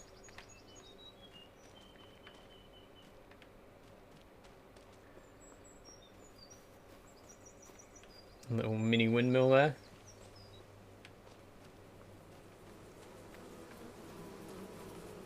Beehive. Okay. Oh, we can go upstairs in here?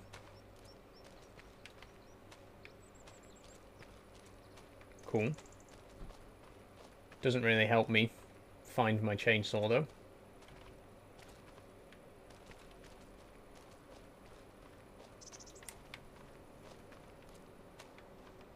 Okay. Genuinely, if anyone knows, when I buy a chainsaw, where does it go?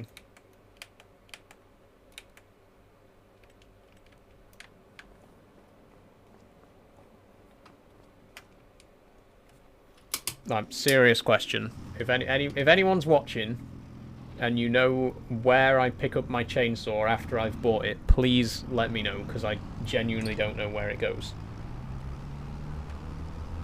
It's not like in FS25. You can't just buy it and then press a button to get it out. Like, as far as I know, anyway, none of the buttons that I would normally press work it. On the left of your screen, it is hand tool. There is. I don't have a hand tool.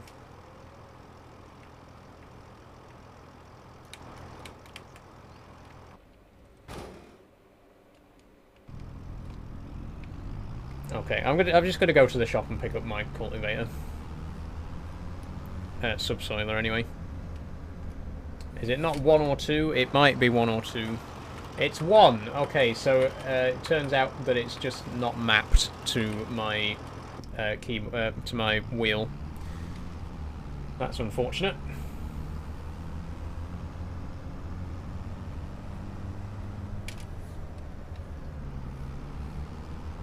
Ooh. Oh, that wasn't me. That was me. Is it FS25 you're on? Yes, it is, Harvey, yes.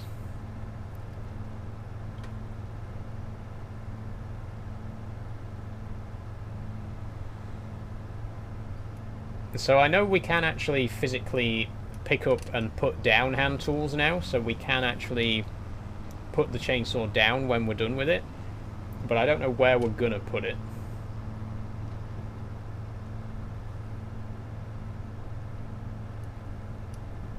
What's the map called, says James. This is Riverbend Springs, the US map.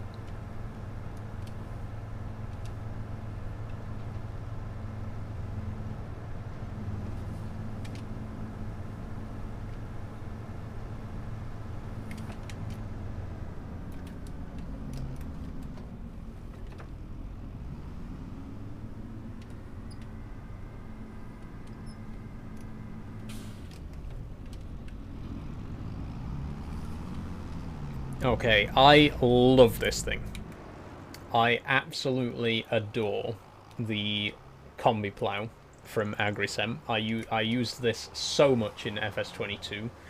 I don't like plows. I don't like actual plows. They're too fiddly to maneuver. This thing is perfect. I love this. It's a little bit slower because it's not very wide, but it's fantastic. I love it so much.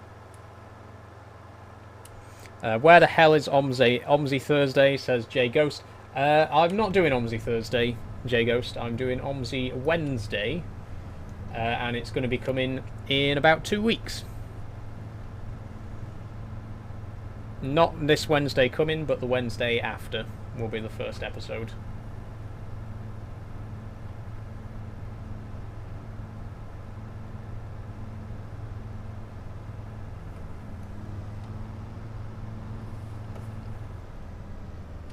Slow down a bit, Saul. Going like a maniac.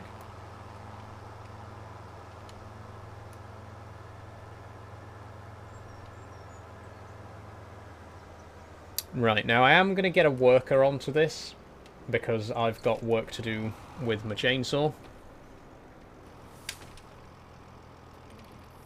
AI worker 3. You can do 2 headlands. Oh, nope. You can't do 2 headlands, apparently. You'll only accept a minimum of 3. Okay. I don't care. Just do the job.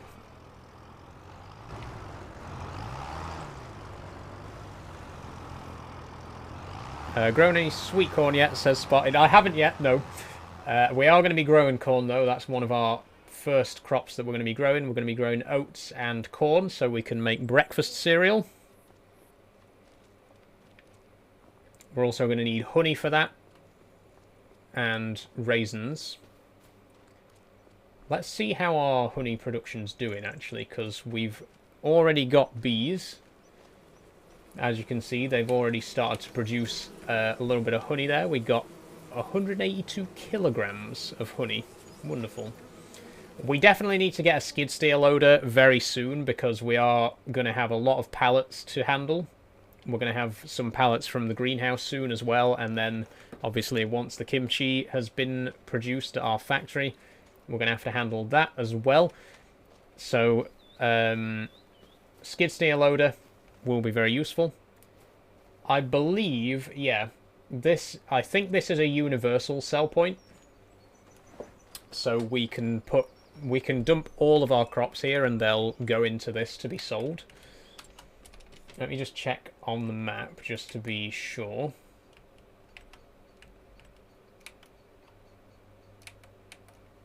It won't let me because I'm stood too close to it.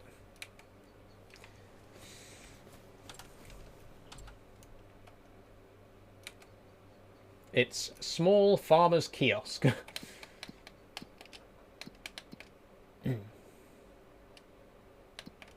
Okay. It doesn't say. Ah, there we go. So tomatoes we can sell at the Small Farmer's Kiosk. Sunflower oil. Sugar. In fact, hang on. I've got a better idea. If I just go to construction and then sell points. And then find the Small Farmer's Kiosk. Okay, that tells us exactly what we can sell at this place. So we can sell eggs, which we're already producing. Cereal, which is good because we're going to be making some of that. Cakes, sugar, tinned foods, raisins, cheese, milk, kimchi, obviously, spinach bags, all of our vegetables, preserves, grapes, tomatoes, mushrooms, olive oil. Okay, quite a lot of stuff can be sold. Honey, obviously. So that's going to be very useful then. Most of the crops can be sold here. The only stuff that can't be sold here, it looks like, is like grain crops. But if we make them into bread, we might be able to sell them there. We shall see. Okay. We got a job to do, so let's do it. How do I rotate? I don't, apparently. There we go. Get it as low as we can.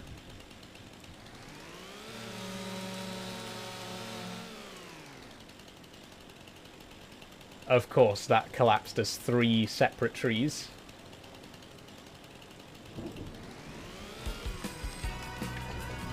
Oh, we got an achievement.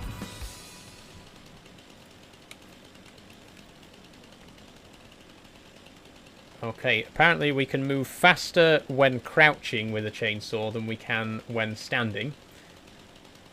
How about that? Alright, try and get all 4 in one go this time.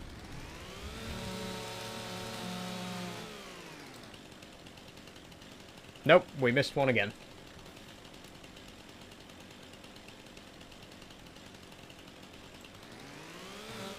There we go. Right, can I pick these up by hand? Oh. Oh, what have I done?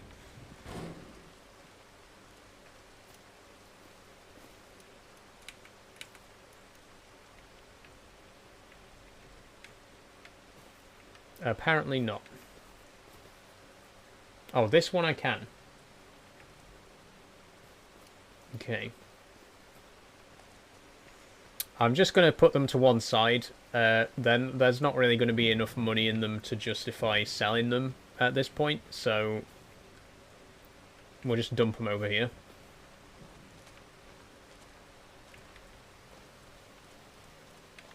Oh, whoops. Oh, this one's quite a big branch, actually.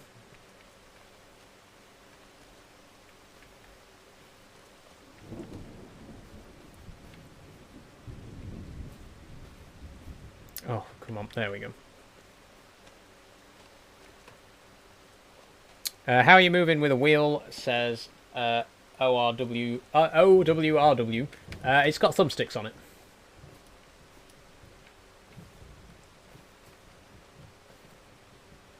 Okay, so this one is just a bit too big to lift by hand.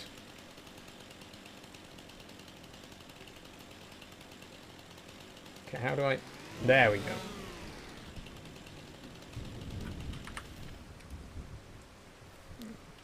There we go. Pretty cool, to be fair. It is pretty cool, thank you.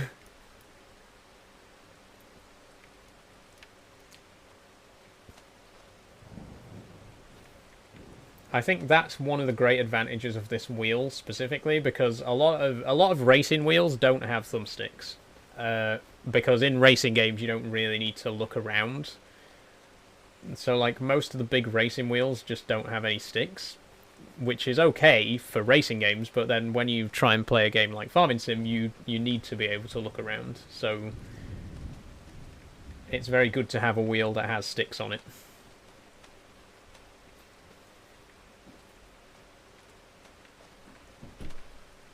Oh, okay. That one's a bit too big as well.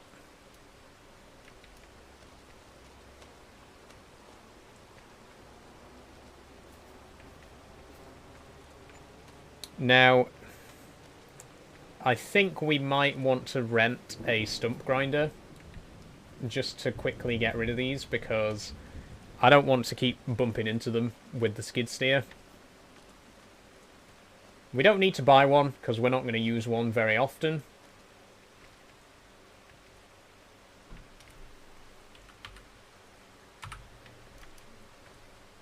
Can you... There we go. But if we rent one out just for a little bit... Oh, that's still too big. No, it isn't. There we go.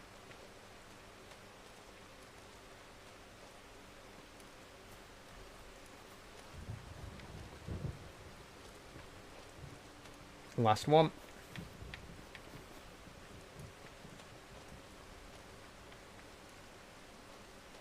There we go. Not the neatest, but they're out of the way. That's all that really matters to us. Let's have a look in the shop and see what sort of price we're going to be looking at for a stump grinder.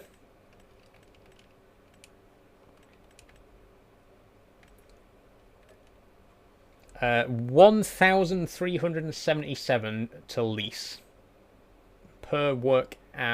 Okay, if we're very quick with it, that should be okay. It only needs 90 horsepower, so we can take the John Deere.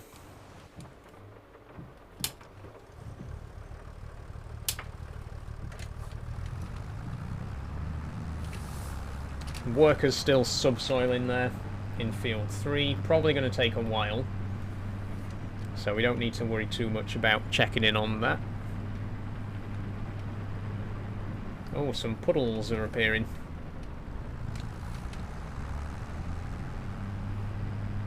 Now I wonder, will the effect of the ground deformation be stronger in the rain? Will water appear in the tyre tracks in the rain? I don't know. I've not actually done any field work in the rain yet. Curious to find out. That wasn't me, that road sign that's on the ground. I didn't do that.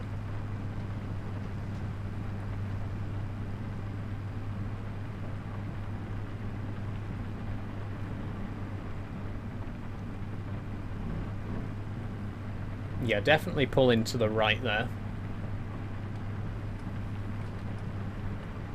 It's not too noticeable when you're out in the open, but then when you're on like a narrow bridge or something and you're trying to keep in a straight line, you really notice that it's pulling to the right. But again, that's not a problem with the game, that's a problem with my wheel. It's seen better days. Okay, here it is, the Prinoth. I didn't read what the exact model was, but doesn't matter because we're only going to have it for literally like 5 minutes. We're going to get it back to the farm, grind the stumps that we need to grind, and then return it immediately.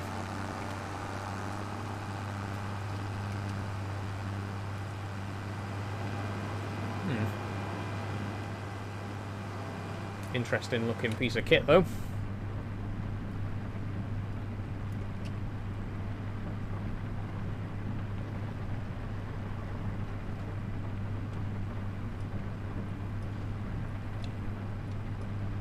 What time are we on? 10 to 5, okay, so we got about an hour left on the stream. Don't know how much we'll get done in that time, but it would be great if we could at least finish cultivating all 4 fields, or subsoiling all 4 fields, sorry.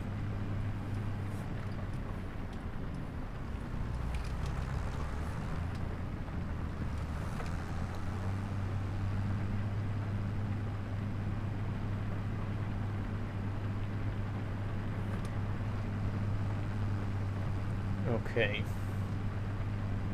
Let's start grinding those stumps.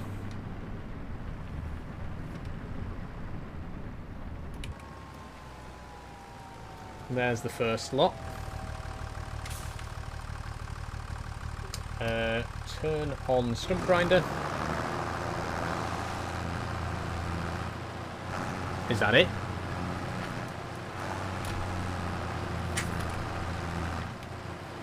Don't touch the blade. That's it, it's gone. It was that easy. And then there's another one round here.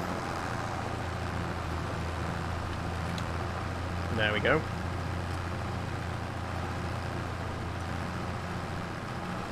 It's gone. That was it. No more stumps. Okay, we can return that to the shop immediately. Where are my leased items?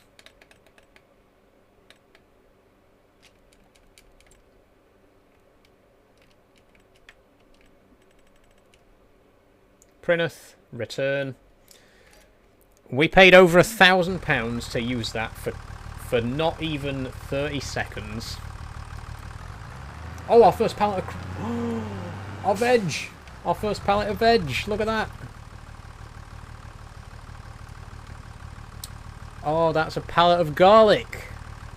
How are the other production chains doing?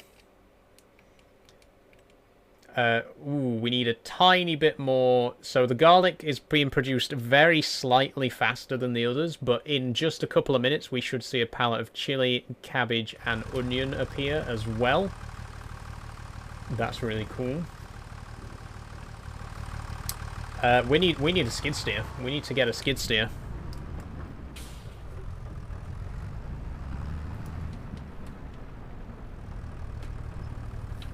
And obviously we need to build our actual factory as well. Oh, actually, no. I'm going to park it inside this time. Come on, let's not leave the old workhorse out in the rain. Let's actually put it in the barn this time. Or the shed.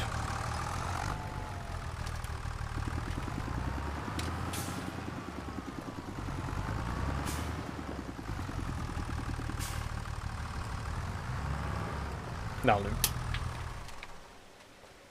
Okay, how's the worker getting on? Still got loads left to do, so let's not worry too much about that. Let's head into construction.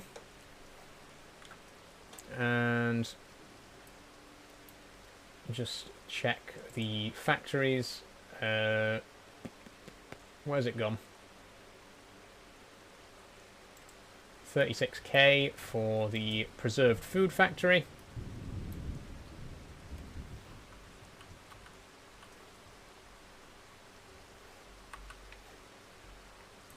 How do I rotate that?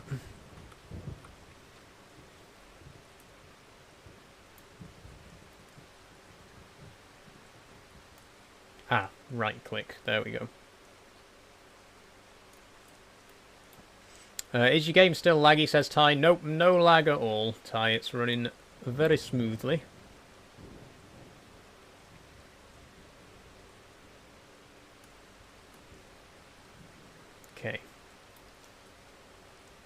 And then if I turn 3 mode off, okay, we should be able to place it about there. But before we do, we're going to paint the ground again.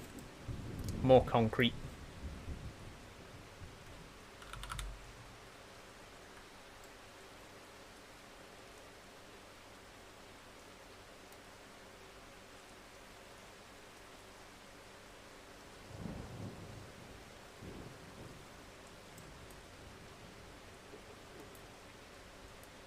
Another concrete pad.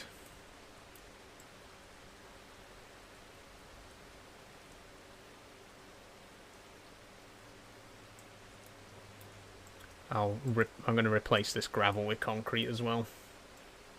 Just looks nicer.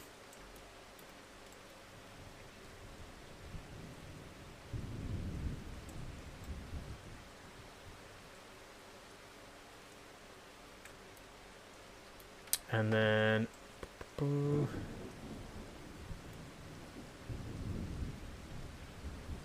there we go. Oh, we got another pallet there, just appeared.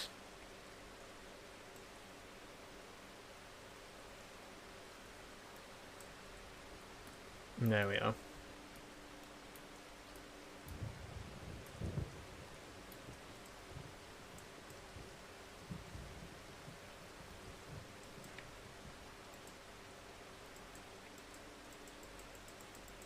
I'm just trying to make it look nice.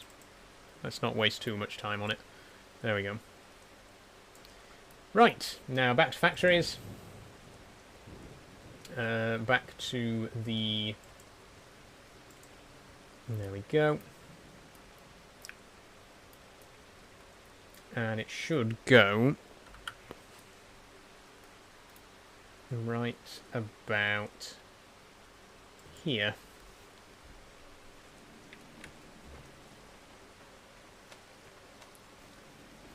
Ta-da! We have a preserved food factory. Wonderful, and we are going to make... oh, where's the controller? There we go. We're going to make kimchi.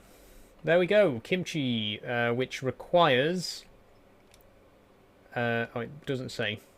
Napa cabbage, garlic, spring onions, and chili peppers, all of which we are producing at the greenhouse right now.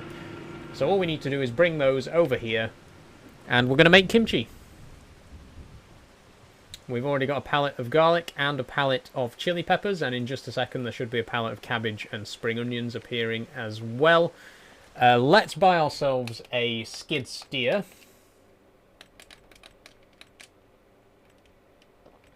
I mean, we could also do it with a forklift, but skid steers are more fun. I like skid steers.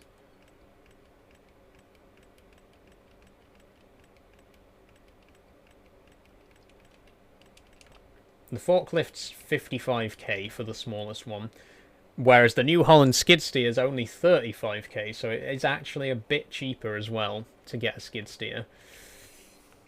Unless we get the Kubota one, which is more expensive, but I like it. It looks better. It's really cool.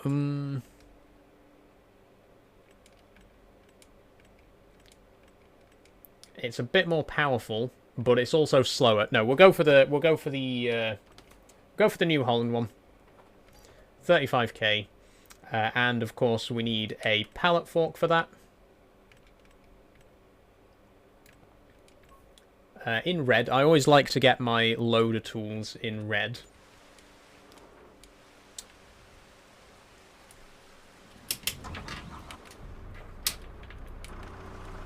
Here it is. Small but mighty. Ooh. And obviously it turns on a coin, which I have to keep in mind. The fact that it turns on a coin is good though, because we need it. We need a very small turning circle because we're working with quite a cramped space. You know, we don't have a lot of space to work with. This is actually going to be perfect for what we need.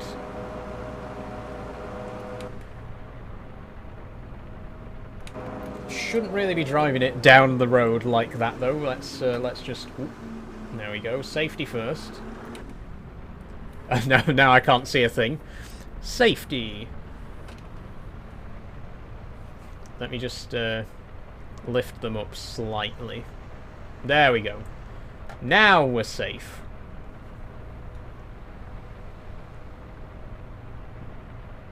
That guy just overtook me.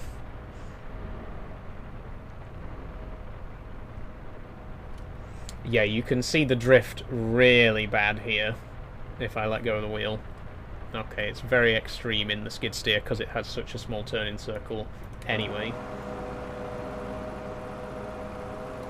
But you can see that I'm not driving in a straight line there. Again, that's the wheel. Don't blame the game for that one, that is the wheel.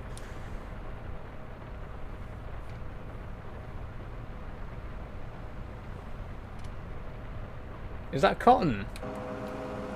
Oh, cool. I've never done cotton in Farming Sim before either. We'll have to try that at some point. Like I say, I want to do all the crop types. I want to try everything in this game. So eventually we'll get round to cotton, sugarcane, and all those other exotic crops that we haven't done before.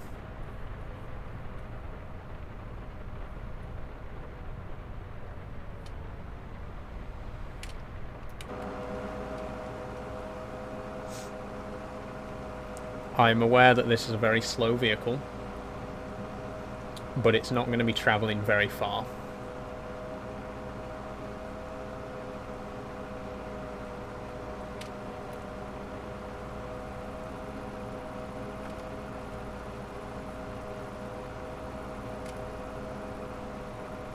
How's our AI worker getting on, anyway? Oh, he's done! Woo, pull over. Wait there. You can't just be sat there idling, there's more work to be done.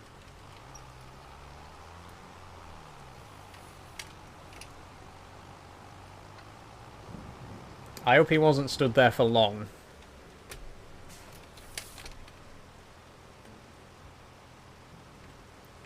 Okay, get to it.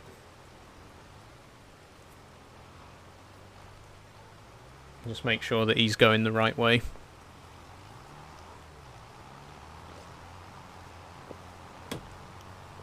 Okay, that'll do.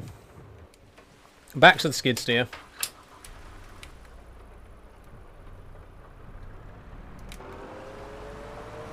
And before we take anything over for the kimchi production, I want to try and take some of our honey over to the sell point. Because I really want to see the sell point in action. I really want to see what it looks like when we actually put some of our products into it.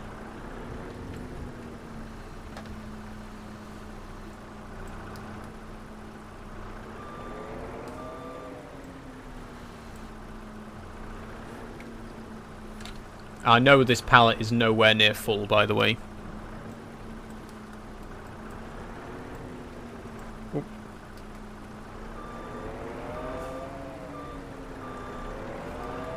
I love your setup, girlie, says J20 Candy. Thank you very much. It's very kind of you.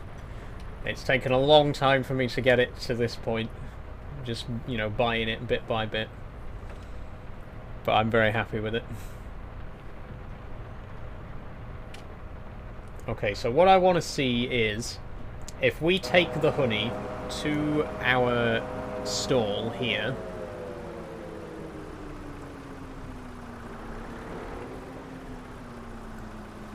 pop it down.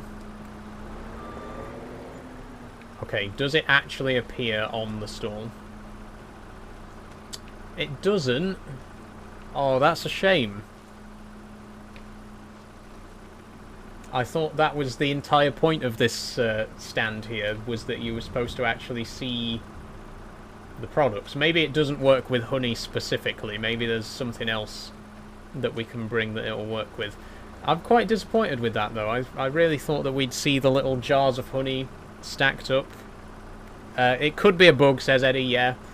Like I say, we've seen in the gameplay trailers and stuff like that that is how this is supposed to work. Like, you bring your stuff to it and you can actually see it on the stall.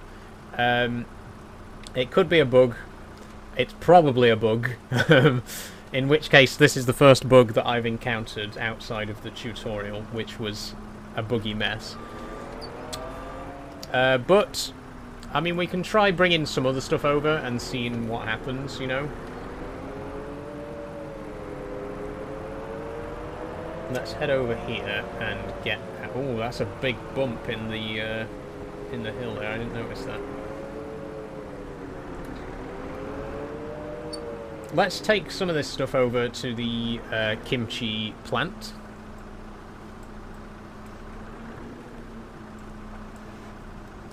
Now, if we can take all 4 pallets at once, that would be very nice. And I think we probably can, without too much issue.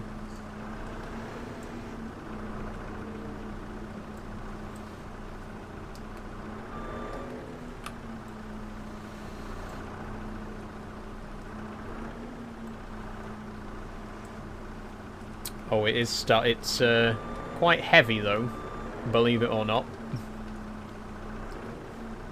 Well, it's not necessarily that it's heavy, it's that the skid steer loader is very light. Okay, there's the cabbage. No, there's the spring onions. Oh, that's too much.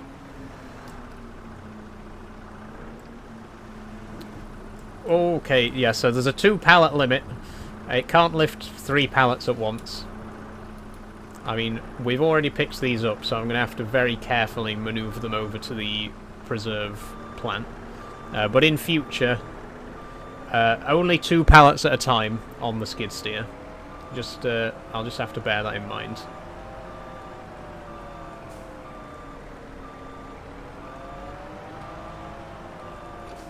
Oh.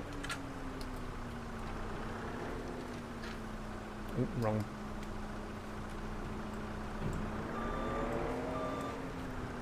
Are you missing FS25? Says it's Jack. Not really. I'm missing some of the mods. Yeah, there's definitely a couple of mods that I'm looking forward to seeing in 25. But in terms of the game itself, you know, it's. I mean, at the end of the day, it is the same game, just with some improvements. So it's. I wouldn't say I'm really missing 22.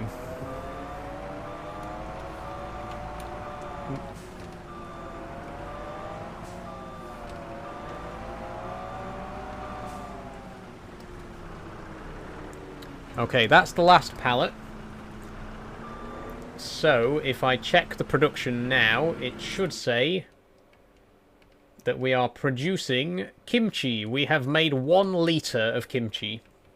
Which I guess is like 3 tins. I don't know how much kimchi's in a tin. I don't know how big these tins are. It's probably going to take a while for us to make a significant amount, but we are now officially making kimchi, which is very cool. And there's plenty of other stuff that we can do here. Like I say, I want to focus on veg, so this is the perfect place for veg, because we can make jarred green beans, we can make canned peas, we can make spinach bags, we can preserve beetroot, carrots and parsnips. So there's a lot of productions that we can do just with this little plant.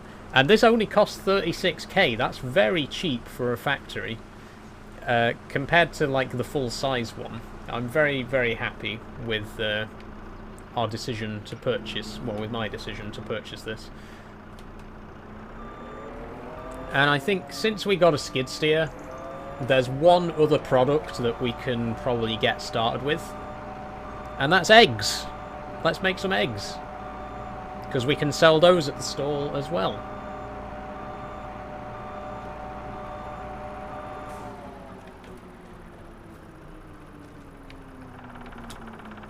Where do we actually buy the chickens?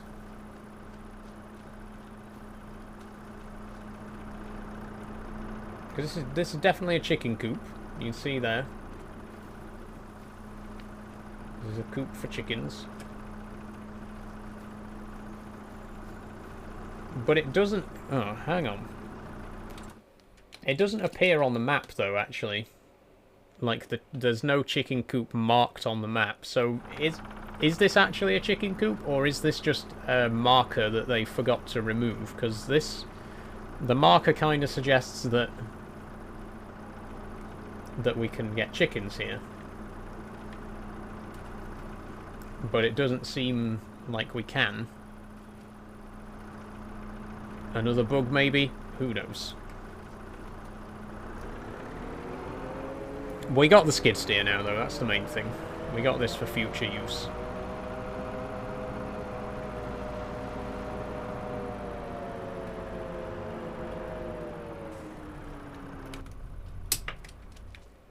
We got our kimchi production factory up and running, and we got our greenhouse up and running as well, growing all of these beautiful crops. The animals still not doing too well. They've got no food, so that's unfortunate. But at the end of the day, I didn't actually want them in the first place. We just have them at the start. I'm sure they'll be okay. I'm sure they can manage, right? They're not going to starve. Is there anything else we can do then before I skip ahead to the next day?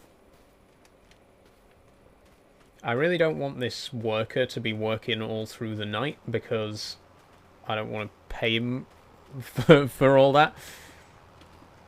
Let me turn the time... Oh, I can't turn the time scale down. Let me just turn the time scale down to real time. Just while he finishes this job. In fact, no, I'll do the actual job. Yep. Thank you for your help, my friend. You can go home now. It's getting late. I'll take it from here.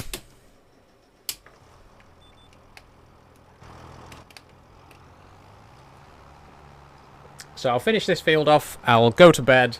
And then tomorrow we'll do the last 2 fields. And that's probably going to take us to the end of the stream. Then next time we'll do the stone picking. We'll get the... Maybe do some rolling. I don't know if we'll need to do that. But we'll just generally get the fields ready for planting next year's crop. Which is going to be oats and corn. Eventually grapes as well. But I think it's a bit early to be setting up grapes considering the sort of cost involved. So we'll concentrate on the oats and corn. We can buy in the grapes for now. And we're already producing honey as well. So we should be able to get cereal production set up in just a couple of weeks' time. Fingers crossed.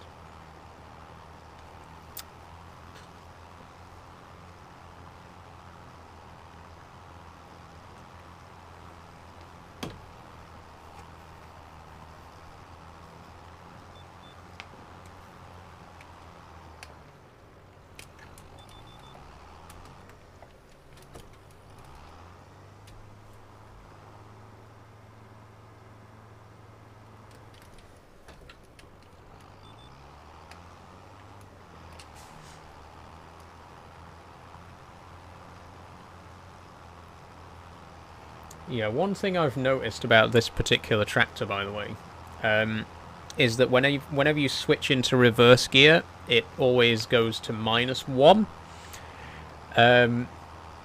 Whereas in the other tractors, it remembers which reverse gear you were in.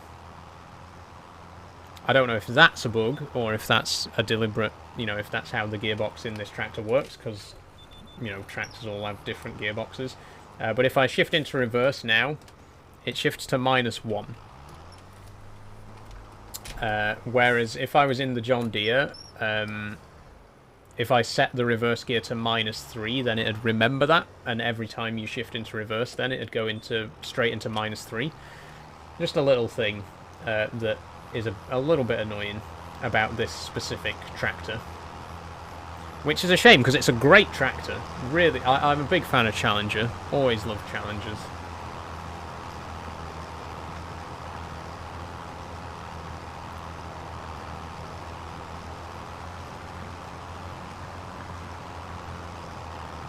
Quite a bumpy field as well. Doing a lot of equipment damage here, which is not ideal.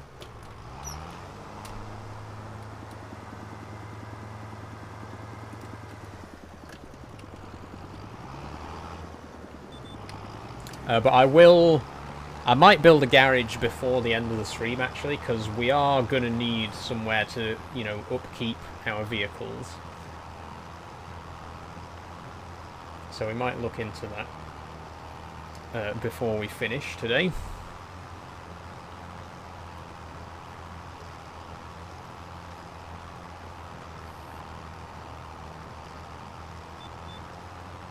Okay, that's going to be it for this field. I'm not going to park the tractor up because we're going to need it again first thing in the morning, so we'll just leave it here. And let's go to bed.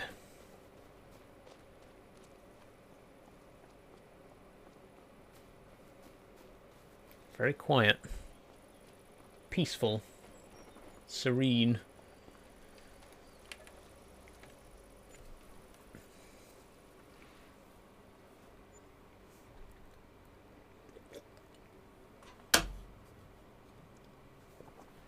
Okay.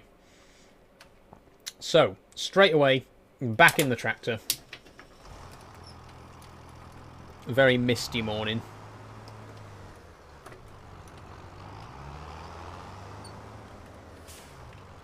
I would like an AI worker to get on with this. Go. I'm going to turn the time scale back up to... We'll keep it at 10 this time. Off you go. Oh, look at the state of this field.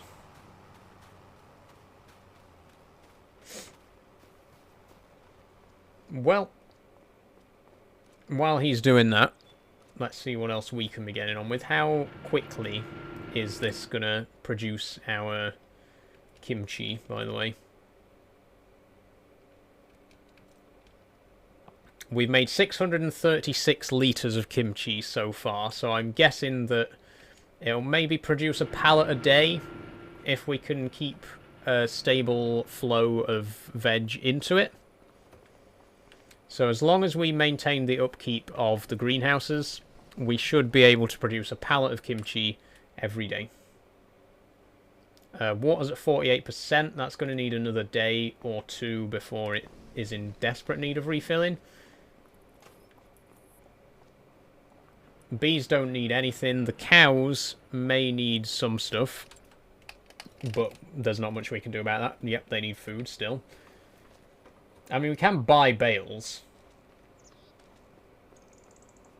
We could just buy them a couple of hay bales so that they don't starve. Maybe. Oh yeah, there's the small shed here as well, isn't there? Required materials for the next step. Wood. Lots of wood. Okay. There's a lots to do. Let's try and get our heads in the game.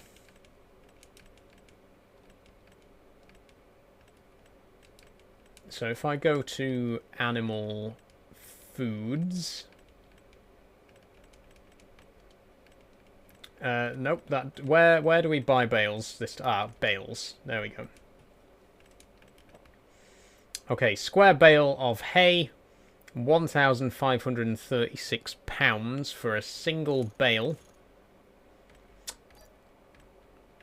But it's a case of needs must, you know. We need that bale. We also need to buy a bale fork for the for the skid steer. Bale spear. In red, of course.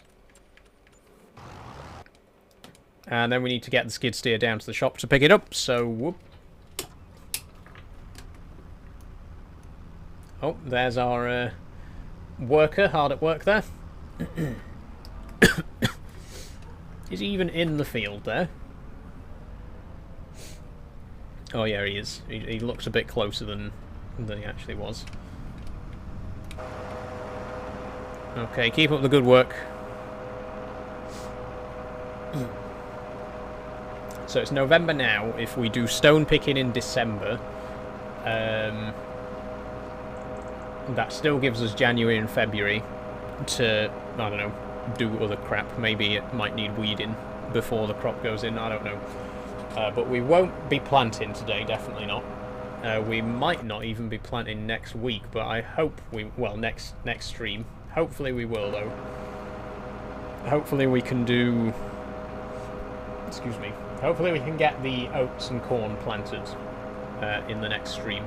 We'll see how much progress we make.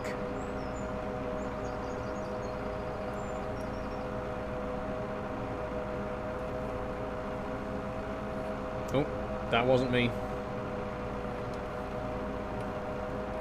God, this thing's slow.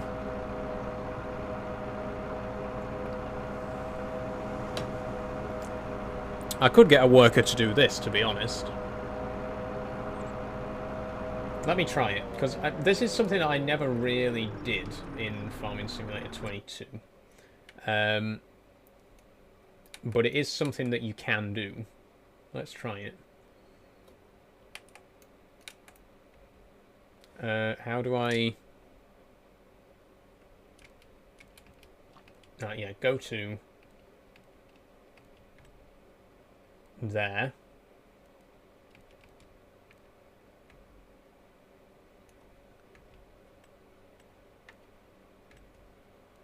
Yeah.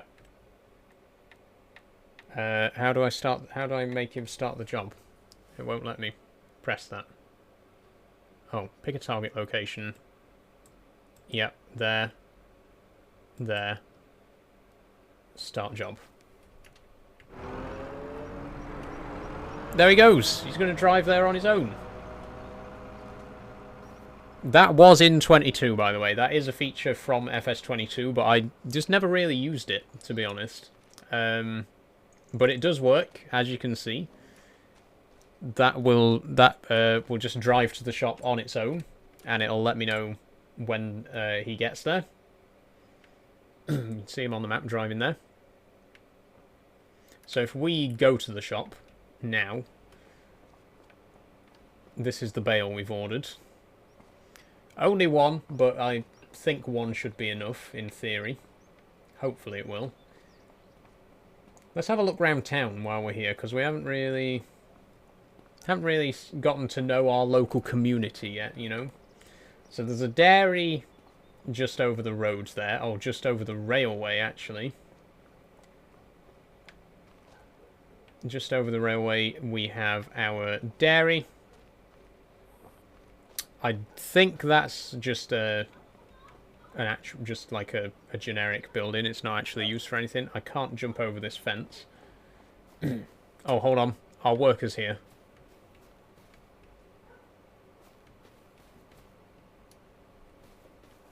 Okay, let's go and meet him.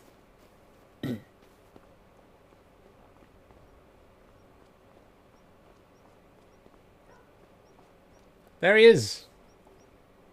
That's so cool. Why did I not use this feature in 22?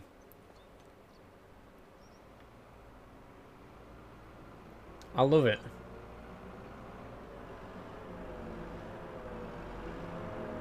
Hello. Thank you very much. That's so cool. I should have used that more in 22. I'm going to use that a lot in 25.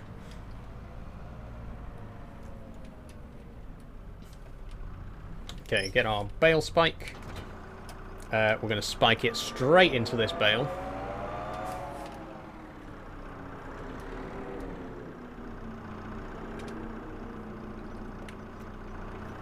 And we're going to take it back to the farm. Let's go.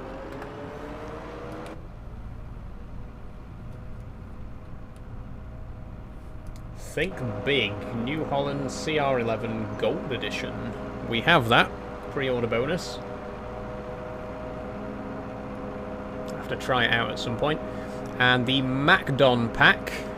Experience high performance windrowers. We'll have to try that at some point as well. Still not sure what really is the advantage of using a swather. I guess we'll find out.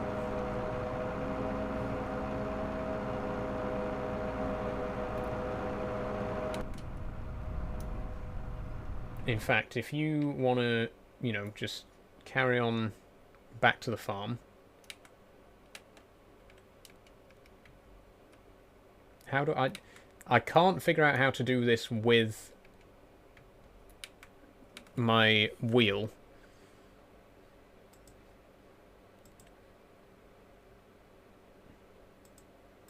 No, I can do it with the keyboard and mouse, but for some reason not with the wheel. Oh, target is unreachable. Okay. I think I remember why I didn't use that feature very often in FS25 now.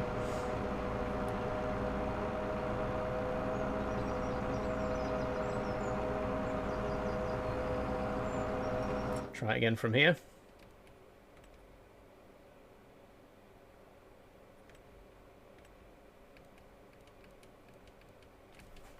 Start job.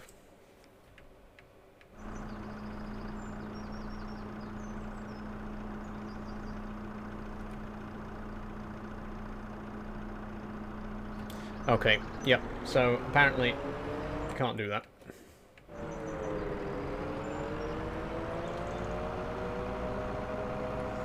Which is weird, because he drove to the shop, but won't drive back from the shop. Maybe it's because there's a bale on the front, I don't know. It will be something weird like that. That's probably another bug. So that is 3 bugs I think we've encountered today. Very small ones, but still.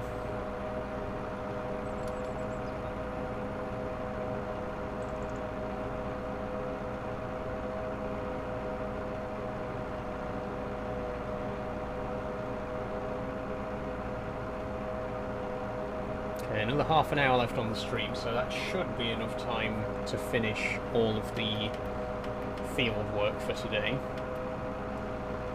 That wasn't me.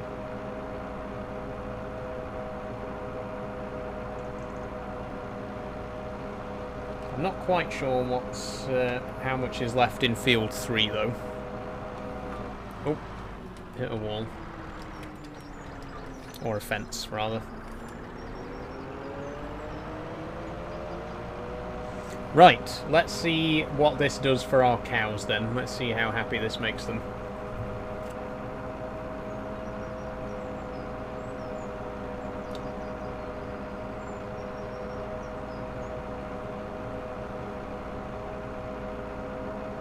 Hello, cows. How are we doing? Oh, there's not much for you to eat, is there? Well, here, I bought you this. Can I just put it in there? I just put the whole bale in there. Can I do that? Can you let me do that? Oh, it did use up a bit of it.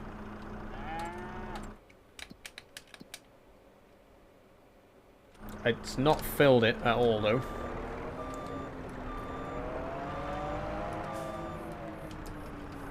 Maybe if we try and spike it from this side. There we go. And just readjust a little bit.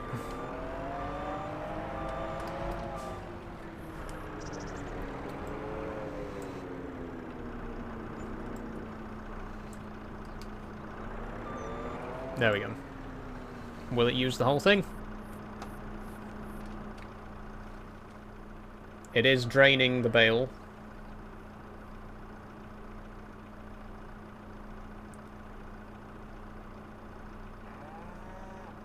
The bale is gone.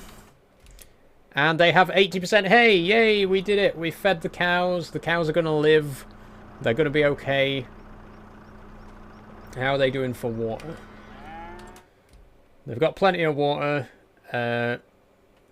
Their health is starting to go up at long last.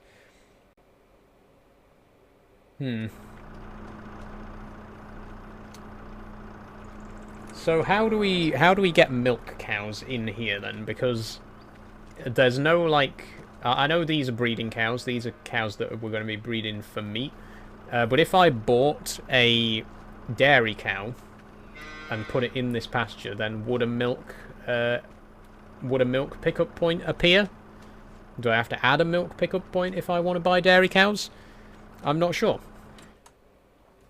Let's go to the animal dealer and see.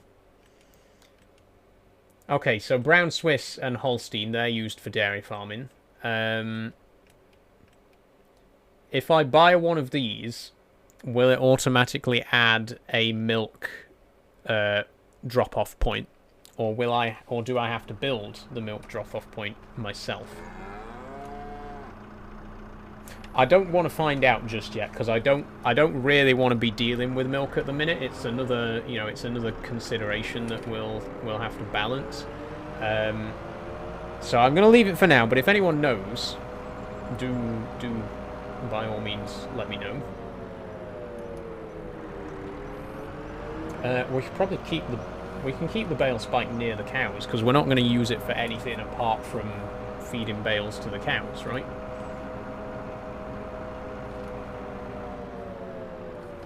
Can it go under that? It can't. That's got collision on it all over.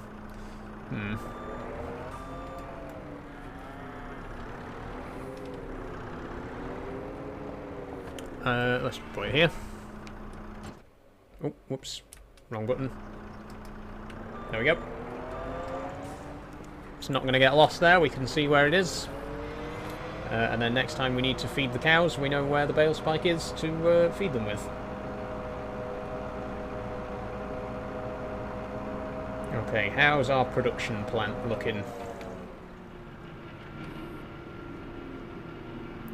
736 litres of kimchi. Still not producing quite as fast as I was hoping, but it is a small factory. I guess, if you want it to produce faster, you have to invest in the bigger factory. Okay. How are you getting on in the field, AI worker? Not bad. Not bad at all. Okay, let's have a look in the shop then. Ooh. Voltra S series. What a nice tractor.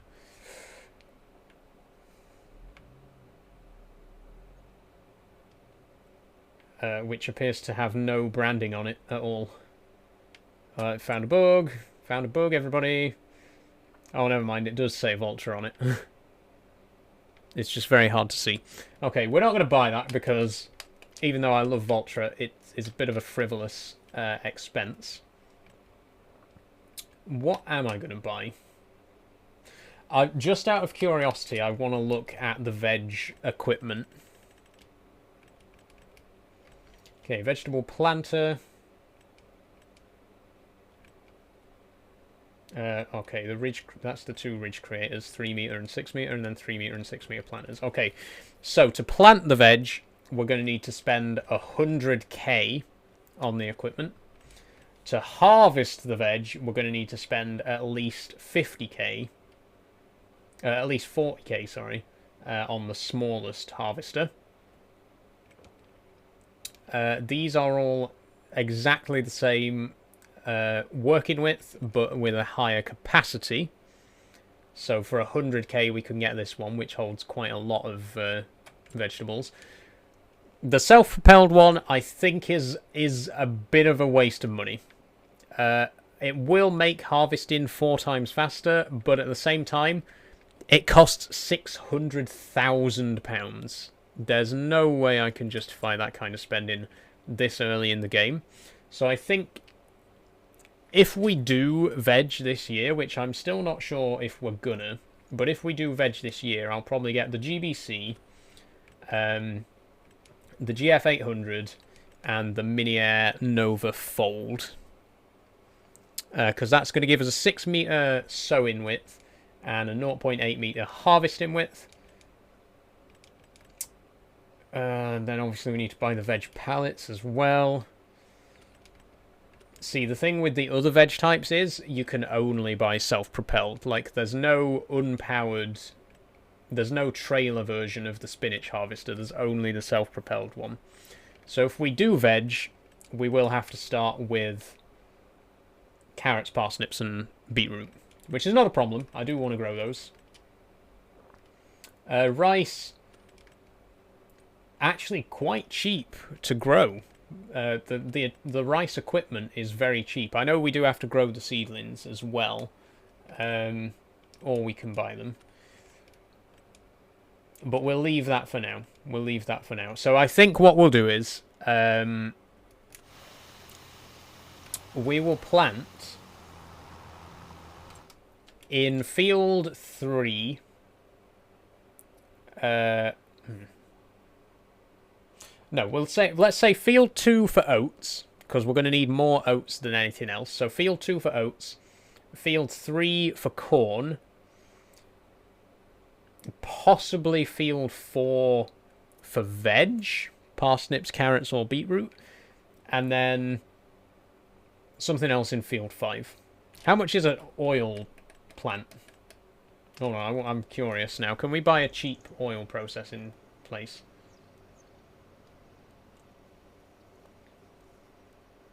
We can. Oh my god, 36k for an oil mill. Look at this. We can buy a cheap oil mill as well. And that can make olive oil, sunflower oil, canola oil, and... Oh, we have canola. We've already got some canola. If we build this...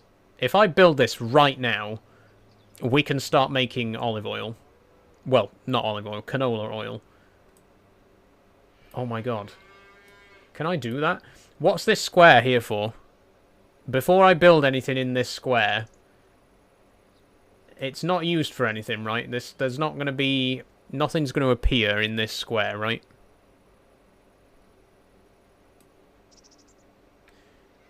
I'm not sure. I'm a bit apprehensive about that. We could put it over here instead, look. We could go...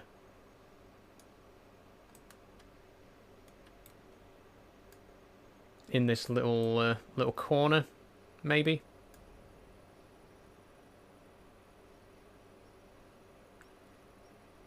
Wait, hang on though, because we are going to have to get a trailer in here to tip the stuff in.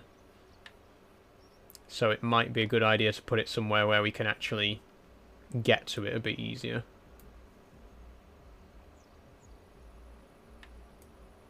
Although... I can get a tractor in there. It'll be a little bit of a tight squeeze, but I can get a tractor in there easily.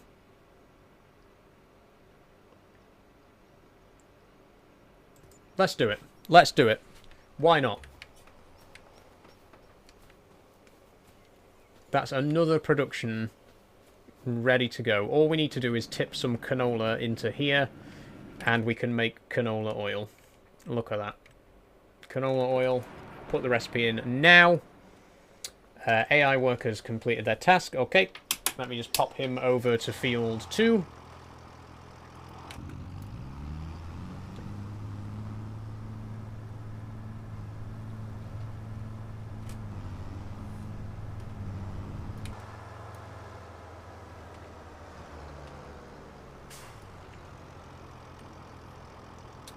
Yep, go for it. Right, now we'll get in the John Deere, go and grab the trailer.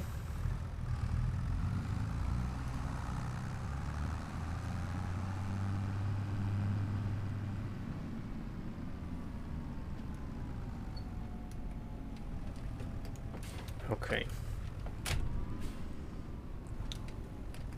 So in case you've missed what the plan is, next year we are going to plant oats in field 2, corn in field 3, vegetables in field 4, and canola in field 5.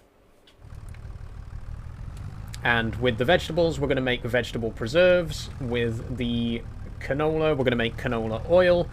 And with the oats and corn, we're going to make cereal. That's the plan. So that's 3 different productions that we'll have going already. And obviously we're already making kimchi as well, so we're going to have 4 different lots of... 4 different production chains going. And we've only just started. That's pretty cool. I'm very happy with that.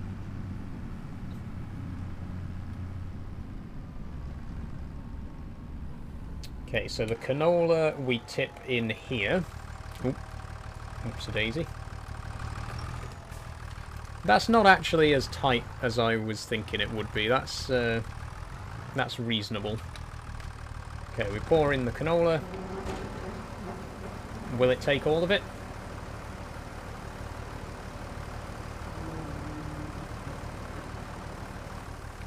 It will indeed.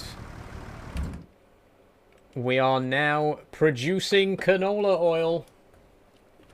Okay, this is great. This is great. So we're now making canola oil, kimchi.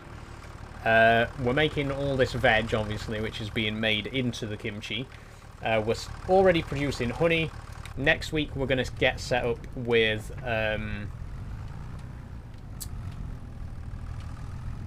No, actually, I think that's it for the time being, until we've got the next harvest in. Okay. So, oh, we've missed the planting window for canola. Crap. Hold on. We've ballsed this up just a little bit because we can't plant canola until August now. We can do sunflowers. We can do sunflower oil instead. So, if we plant oats in March, sunflowers in March, corn in April, and carrots, parsnips, or beetroot also in April, then we'll have our 4 crops planted that we want. So just to recap again, field 2 here is going to be oats, field 3 is going to be corn, field 4 is going to be veg, and field 5 is going to be canola. Just do silage for now, says Lewis. I hate doing silage. I've got to be honest with you. Silage is the most boring thing, and I know it's a really fast way to make money in the game, and, you know, every time a new farming sim comes out, people are like, oh, you just do silage and you'll make millions, but I can't stand it. I'm sorry, but I really don't like doing silage. But the thing is, I don't think we're really going to need to do silage anyway. I think the enterprise that we've already got set up should work out quite nicely for us. Like, we've already got plenty of other stuff to be worrying about. We got cows, we got a greenhouse to grow veg, we got a canning factory, we got a canola, we got an oil mill. We got our fingers in a few pies, as they say. Okay, what time? We've still got 20 minutes yet. So I think to finish off the stream, I'm going to go and take over from the AI worker, and I'm going to finish subsoiling that field myself. There's not really anything else that needs to be done today, because all of the production chains are working away there. We've got our canola,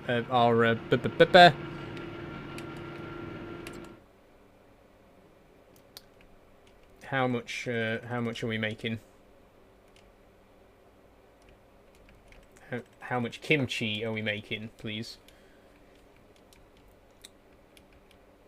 We made 820 litres of kimchi, so it shouldn't be too much longer before we get our first pallet of kimchi. And how about our greenhouse? About half a pallet of each in there at the minute. Lewis said, I meant just to fill out the empty field until next planting season. Okay, yeah, I get what you mean. It's going to be planting season quite soon, though. I don't think there's really going to be enough time to get a decent cut off of it. Okay, thank you very much, AI worker. I'm going to take over from now. Back it up a little bit, please. Thank you.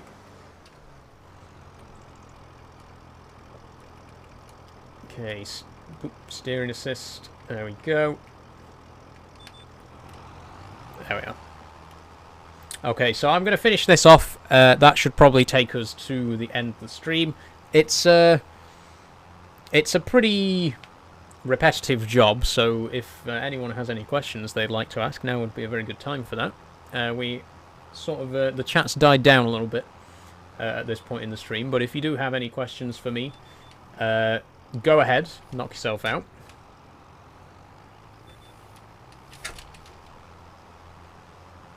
What are you, says Matthew Mason 657.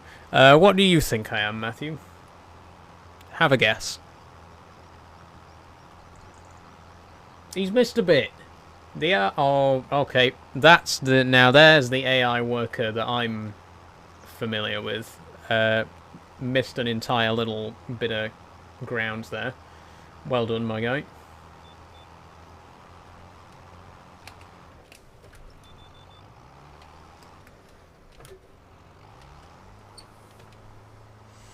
I think perhaps if you don't start them off in a specific place, that they may end up missing a little bit, like that.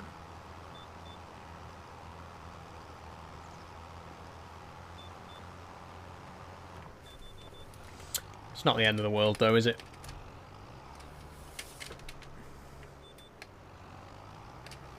There we go. Lots of stones as well, so obviously we are going to need to look into some stone picking technology in future. We'll probably just lease one, though. I don't really know if we need to buy a stone picker. It's a very... You know, we're only going to use it once or twice a year. Or once a year. And it does cost 56k, which seems a bit much to pay for a machine that's going to get very little actual work hours out of it. So we might just rent the stone picker instead of buying it.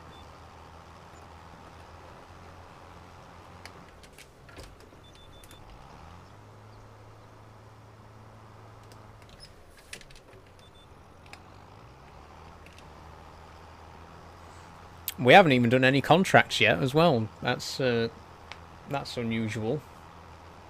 I've been doing quite a lot of contracts on my own, on my solo playthrough, and I was expecting that we'd probably be doing quite a lot of contract work on this one as well, but we've actually been quite busy with our own farm.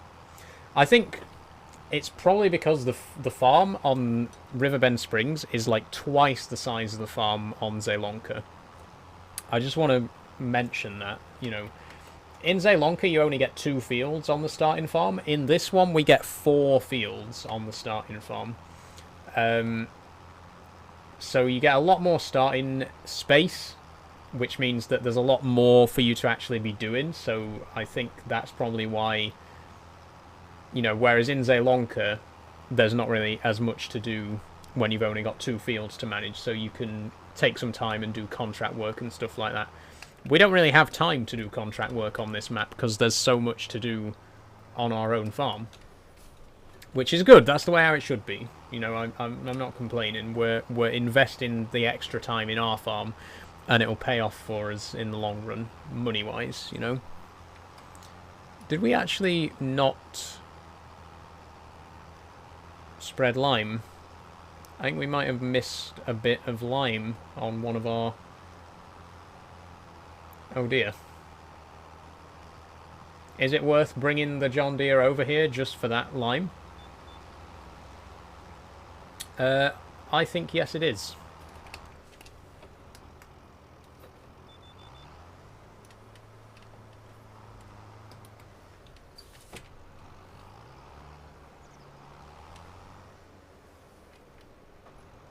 In fact, what I'm going to do is I'm going to put the AI worker back on here just for a second.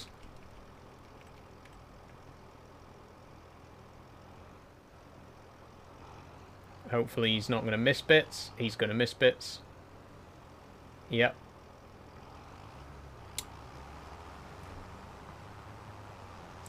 Just let him, just as long as he's doing something. And then while he's doing that, I'm going to bring over the John Deere with the lime spreader, and I'm gonna do that gap.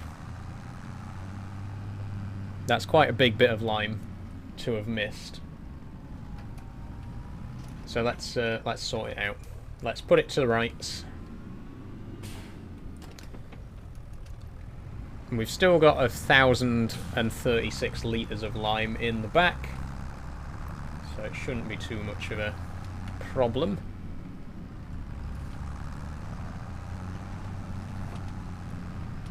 Oh, I didn't even notice that there was a railway crossing directly beside our farm there.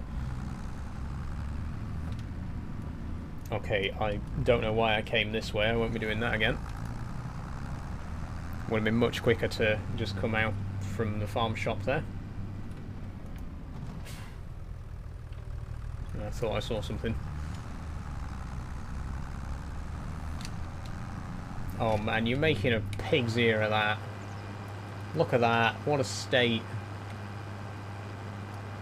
Okay, so it turns out the AI workers are not that much better than they were in FS22. They can do more complicated shapes now, but they still miss bits.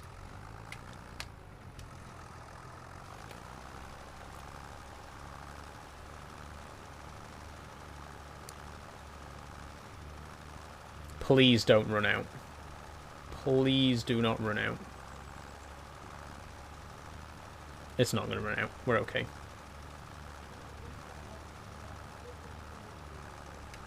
There we go. 606 litres left. Oh, steep embankment there. Did not notice that. Whoops-a-daisy. Again.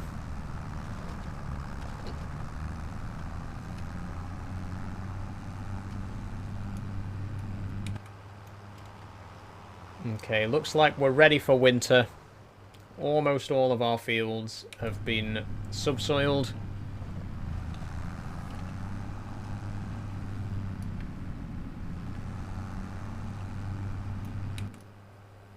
So, I think the only thing...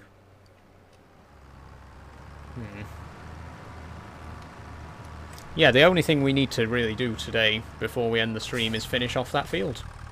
In fact, I might actually have to finish it off camera because it doesn't look like it's going to be done in 10 minutes, and I really don't want the stream to overrun this time, especially considering that we started early. So we'll get as much of it done as we can, but if it's not completely done, we'll just leave it. Did you switch to automatic, says Ob. Automatic gearbox? No, I'm still on manual gearbox. I just tend to just put in the highest gear and leave it there because I'm not a good driver. And also the gears don't really have as much of an effect as they do in Euro Truck.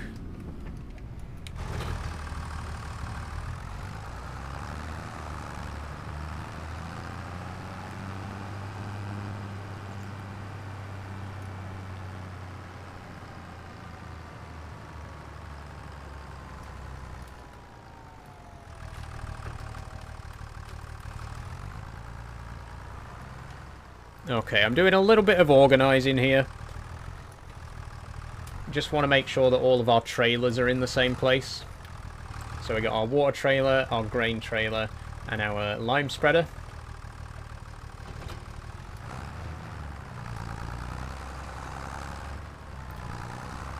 Then in there we've got the cultivator and seeder, which we're probably not going to touch for a while, so they can just stay where they are. I'm going to put the tractor in this barn this time. Is it harder swapping gears than Euro Truck? No, it's a lot easier. Obviously with Euro Truck I'm using an actual gear stick. With this it's just, you just move the stick from side to side and it changes gears. Is it sequential? Is that the word?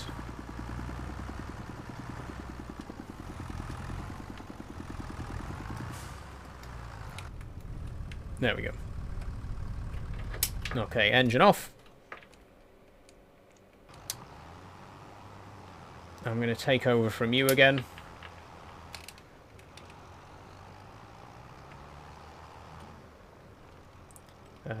Let me just put the steering assist back on. There we go.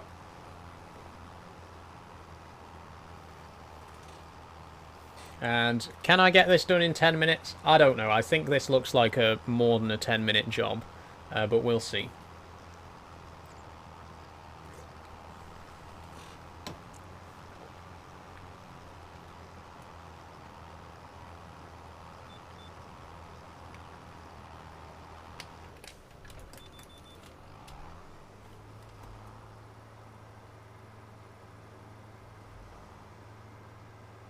I could have just turned round forwards. I do not know why I've decided to go backwards with it.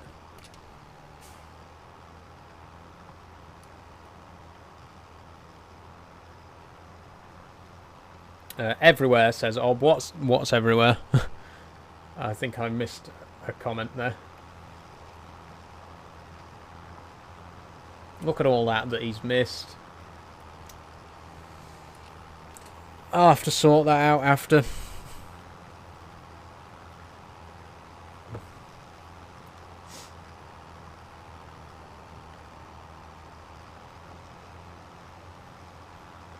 Okay, what I can do, though, is I can skip a couple of rows, because then I don't have to do a 3-point turn. I can just do a U-turn. There we go. So do a U-turn, skip 2 rows, and then I can come back to those ones at the end.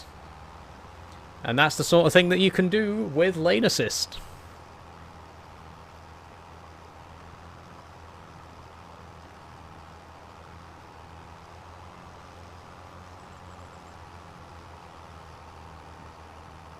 So, there's only 8 minutes left on the stream. I'm just going to finish off this this field and then wrap things up. So, before I do, I just want to share like my initial thoughts with FS25. I'm very much enjoying the game so far. I've had a lot of fun with it, both here on stream today, and obviously I've been playing it in my free time as well, and I've thoroughly enjoyed the experience up to now. Not really encountered many bugs, apart from a couple of very minor things. Nothing, you know, immersion breaking or game breaking. So I would say, overall, my first impressions of the game are pretty good. Loving the new peripheral, the ignition lock, and I can't wait to try that out on Euro Truck, which I will be playing on Tuesday, so we'll finally get to see if it works. But yeah, first impressions, pretty good. I was saying how I don't like that you can just teleport everywhere in Farming Sim. It's just not realistic for me. I get that. Yeah, I can completely understand that. In FS22, there was a mod. I think it was PC only, but there was a mod that enabled you to disable teleporting so that you can't teleport anywhere. Of course, you can just not teleport. You know, you can like manually get out of your tractor and walk over to your other tractor. Like I say, I get that the teleporting is a bit immersion breaking, but if you don't want to teleport, you don't have to do it. You know what I mean?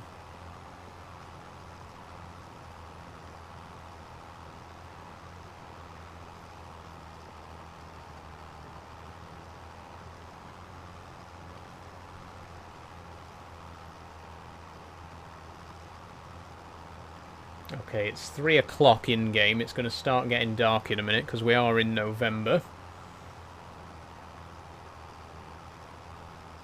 Did you ever play Fortnite, says Ob? No, I've never played Fortnite. It doesn't really interest me, to be honest. It's never been my kind of game.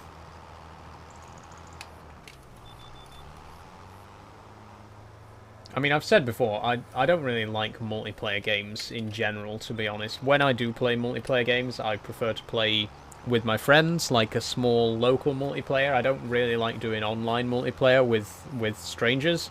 That being said, obviously, we are going to be doing a multiplayer for Farming Sim very soon. But yeah, I've just never really been interested in like battle royale style games, like massively online multiplayer game. I know those are two different things, but just multiplayer games in general don't really interest me that much, to be quite honest. Have I played Euro Truck, says Oliver Bostock. Yes, Oliver, I play Euro Truck very often. I actually stream it on Tuesdays, so if you want to see me play it, join me on Tuesday for that. I've got a gear stick and handbrake, especially for Euro Truck.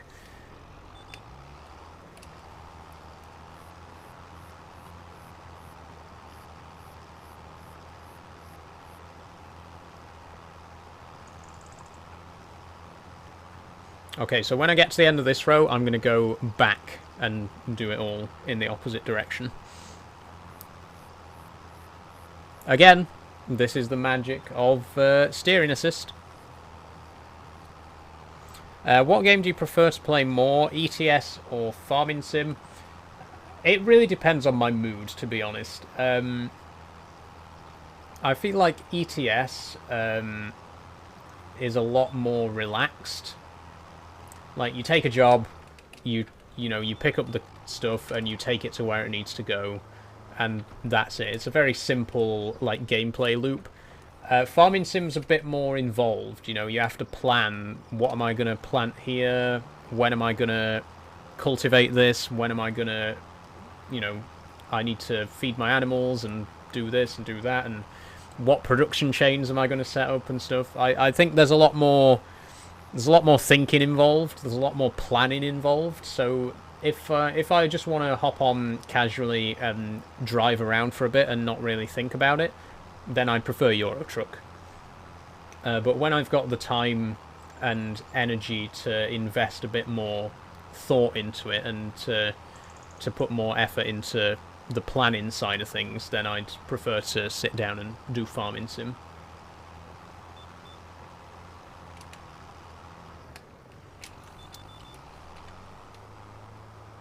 Like I say, they both have their time and place. Both two fantastic but very different games.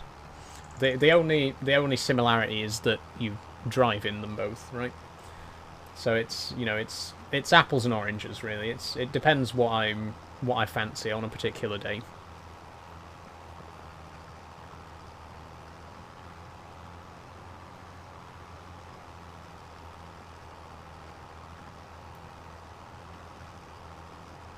I'm going to just turn the timescale down a little bit because I don't want it to turn dark while I'm working. Oh, it's nearly 6 o'clock. Okay. It looks like we're going into overtime. I could end the stream now and finish doing this off camera, but what would be the point? I might as well just finish it on camera.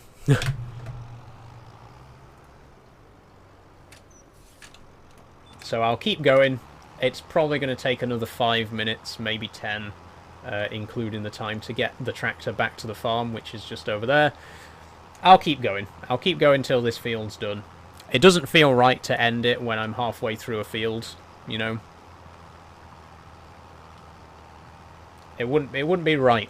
It wouldn't be right for me to say, oh, I'm going to go now and I'll finish this off camera, just trust me. I'd prefer you to actually see me finish it. Your live streams are really fun and entertaining. Thank you, Popular One, Big Brain Boy. I try my best.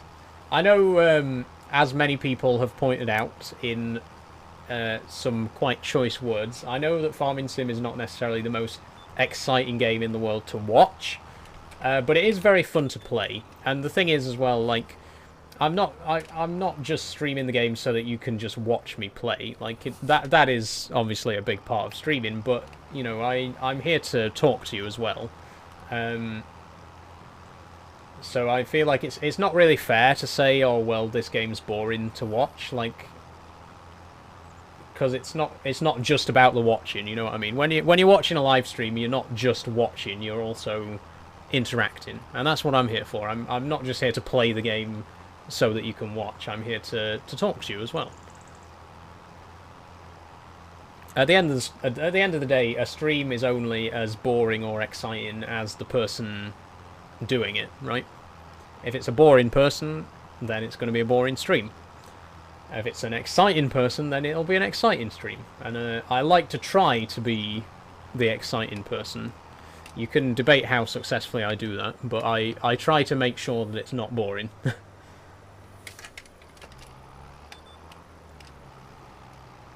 How are you, says Troy. I'm very good, Troy. Thank you very much. How are you doing today? You join us right at the end of a stream. I've done that wrong. That's not right there. There should be like an even amount of space between each row, but somehow I miscounted. So we've gone a little bit out of sync there, but it's okay. We'll sort it out. It's all gonna get done anyway. Oh, is that snow in the air? Oh, I'm seeing the tiniest little Tiniest little specks of snow starting to appear there. Harry says, my favourite part of Farming Sim is GPS. It's so much easier. I could not agree more, Harry. Honestly, this is such a big feature, and I know it was available as a mod in FS22, but having it as a base game thing in FS25 is so cool. It is a really cool thing as well, because one thing that really annoys me, one thing that I'm not very good at in Farming Sim, is doing a field and not missing bits. I always miss bits. But with this, like, you can't miss bits. It's impossible to miss bits when you're using steering assist, right? Especially in cab view. It's not so much of a problem in third person, but if I tried to do a field in first person like this without GPS, I would miss so much of it.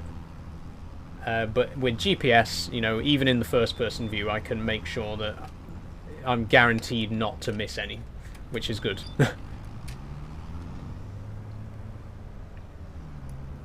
In fact, just to prove it, let's stay in first person for the rest of the field. Did you ever drive a tractor in rain in Farming Sim, says Poppy1 Big Brain? Yeah, all the time. All the time. You know, farming has to be done, whatever the weather. Obviously, there are certain jobs that you can't do when it's raining, like harvesting, for example. You can't harvest when it's raining because it jams up the harvester and you end up getting much less crop through. There's a lot more waste, so you'd basically be throwing money away if you did that. But most jobs you can do whatever the weather. And again, in real life farming, sometimes even when it's pissing it down with rain, a job's got to be done. Do the tractor wheels slip? No. Unfortunately, one of the biggest criticisms that Farming Simulator has had for many years is that the physics are not the most realistic. The driving physics are not the most realistic. And they don't appear to have been changed in this one from what I can see so far. So I would say don't expect too much realism in terms of wheel slip and getting stuck in mud and stuff like that. It's not really that level of realism. Although, one thing that I have noticed with the new ground deformation is that you can actually get caught in the deformation. Like this, if I just get out of the tractor for a second. This is not just a texture, this is actual three-dimensional ground deformation. And if I came up here with a tractor that had quite small wheels on it, the tractor wheels will actually like slip into the grooves and get caught in the tracks that have been left behind by other tractors, which is such a small thing, but really cool. It just makes it feel that little bit more immersive, you know? Like I say, I just love that it's not just a texture. That ground deformation, the ground is actually physically shapen there. And like other tractors will actually interact with the tyre grooves that have been left behind, which is really cool. Thanks for following, by the way, Hannah Roundtree and Gary Cooper, much appreciated. Agri Hayden says, love a challenger. Me too, Agri Hayden. My favourite tractor... Oh, Whoops. Pretend you didn't see that. I forgot to put my subsoiler down. My favourite tractor of all time, or one of my favourite tractors of all time, is the Cat 75C Challenger, the original Caterpillar tractor. I'm sorry about that. I'm very sorry. I've made a mistake. We can all make mistakes, you know, it happens. But yeah, one of my favourite tractors of all time is the original Cat Challenger with the tracks. The 75C, I believe, was the first one, or no, the 65C was the first one. But yeah, always been a big fan of Challenger. Really nice to see a Challenger as a starting tractor in Farming Sim. Really happy about that, and it is really cool. Can you put tramlines in the field? Says Hannah. No. As far as I'm aware, you can't, like, like tell the tractor to leave tram lines in. Obviously, you can just drive through the field afterwards and add the tram lines manually like that if you want.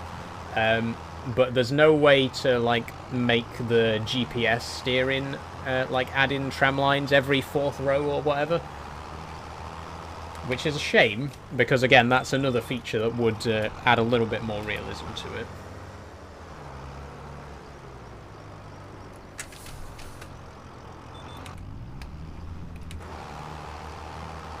Oh no, I'm not standing for that. You are joking. I'm not leaving that tiny speck of land there. No way. Maybe in the next farm sim, says Andrew Christopher. Yeah, maybe. Maybe in FS28 they'll add that feature that people have been asking for the last 10 years. No, in all seriousness, as much as I love this game, and I've been having a lot of fun with this game so far, I do appreciate the concerns that people have. I do appreciate that people are, you know, not... I appreciate that people are disappointed that certain features that they were really looking forward to aren't in the game. And believe me, I'm disappointed about it as well. There are certain things that people have wanted to be in Farming Sim for years and years and years, and they still aren't doing it. And I get that that's frustrating. But then at the same time, you know, I like to focus on the positives. I like to think about what they have added. They've added the ground deformation, which is really good. They've added the GPS steering, which is really accurate, and the AI workers are very greatly improved. You know, they've added new crop types. They've added the tornadoes, which we haven't really seen yet, but I'm looking forward to seeing those in action. Like, I get that it's disappointing when you ask for something and it doesn't get added, but I also don't get why you would ignore all the stuff that has been added and just focus on the one thing that hasn't. You know what I mean? It's kind of like, you know, being a kid on Christmas Day and you complain about the one present that you didn't get instead of being happy about all the presents that you did get, you know? If you ask for 5 things for Christmas and you only get 4 of them, you know, don't throw a tantrum about it. Message to all the kids out there. You see the point that I'm trying to make. Like, if you ask for loads of features and you get some of them but not all of them, I just don't see why.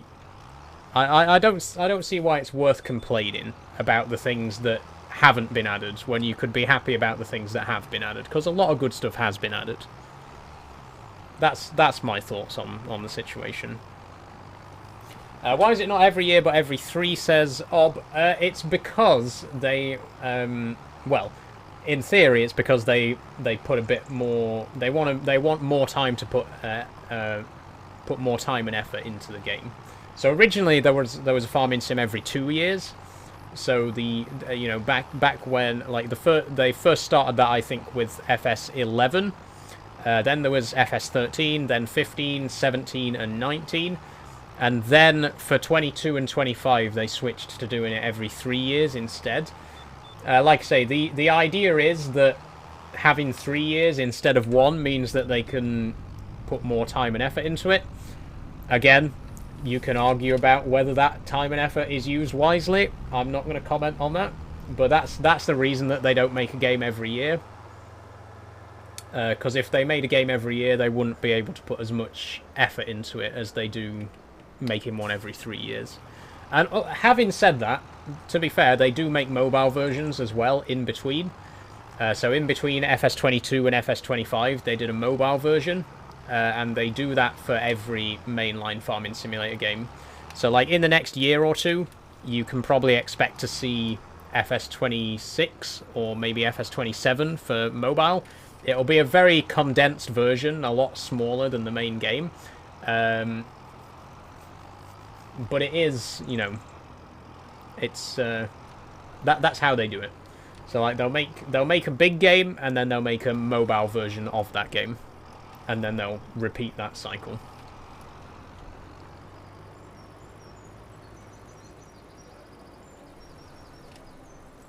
in terms of the mobile games, I haven't actually played any, with the exception of I had the demo for FS14 on my PS Vita.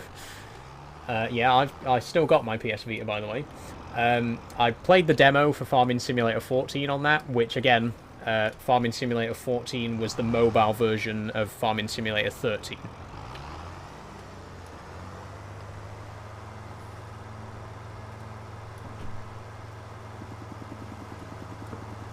Will the mobile game have features that will feature in the next Farming Sim or on PC or no? No. So the mobile games are based on the game that came before them. So like FS14 was a mobile version of FS13, and then FS16 was a mobile version of FS15, and so on and so on. So the next game that comes out will be probably FS27, which will be a mobile version of FS25. And then the next big farming simulator game will be FS28.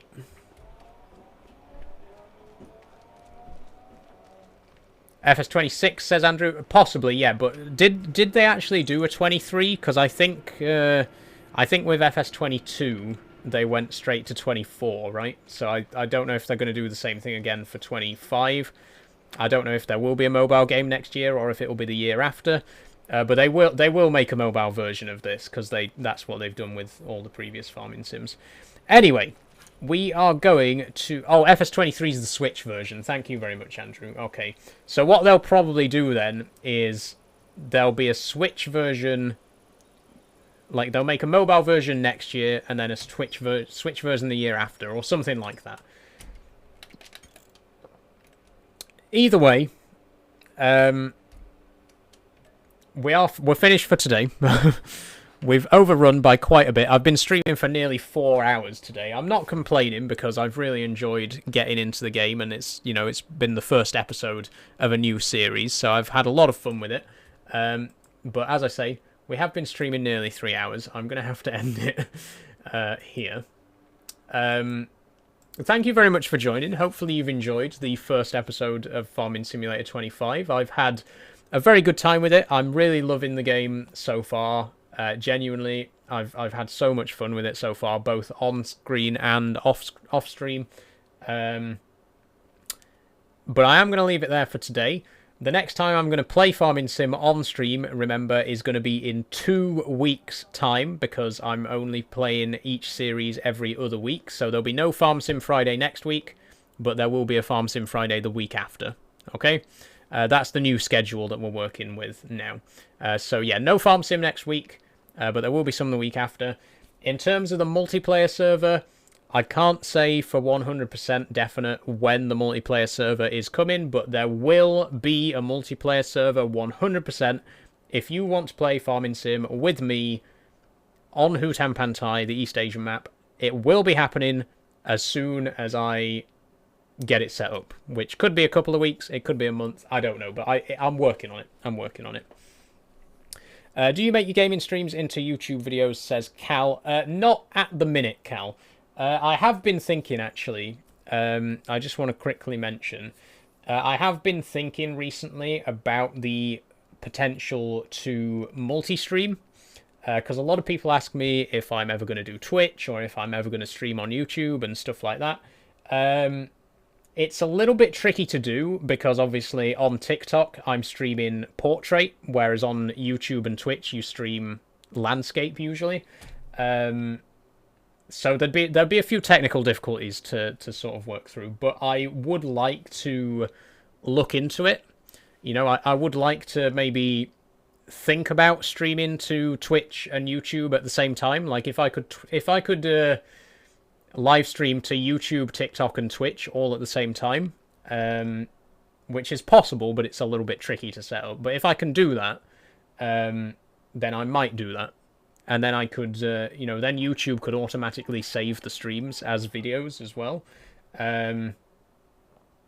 So maybe in the future is what I'm saying. If I can work out how to do it, and it's not too taxing on my PC, maybe. Maybe I'll upload my videos to YouTube, Maybe I'll stream on YouTube, maybe I'll stream on Twitch. Who knows what's going to happen in the future? But I just wanted to let you know that I'm looking into it. I'm sort of weighing my options up in that respect. Okay, that's going to be all. Thank you everyone for joining. Don't forget, if you've enjoyed the stream and you haven't already followed, please do. If you want to support me financially, please consider joining my Patreon. Thank you very much to Kate, Sophie, Gabby, Jess, and Daniel for supporting me over there. It's only £1 a month, and you get a few little benefits for it, so please do consider checking that out. And of course, consider joining the Discord as well. If you do want to keep up to date with what I'm doing, with my videos, with my live streams, etc., then please do join the Discord to keep up to date with that. And of course, if you are interested in playing Farming Sim with me on multiplayer, you have to be a member of the Discord to participate in that as well. So check that out in my bio. And of course, my Patreon and all my other stuff. It's all linked there in my bio. You can check it all out. But that is going to be it. I'm going to go. I've been streaming for nearly 4 hours, so goodbye, everyone. I will see you on Sunday for Alien Isolation. Bye-bye, everybody.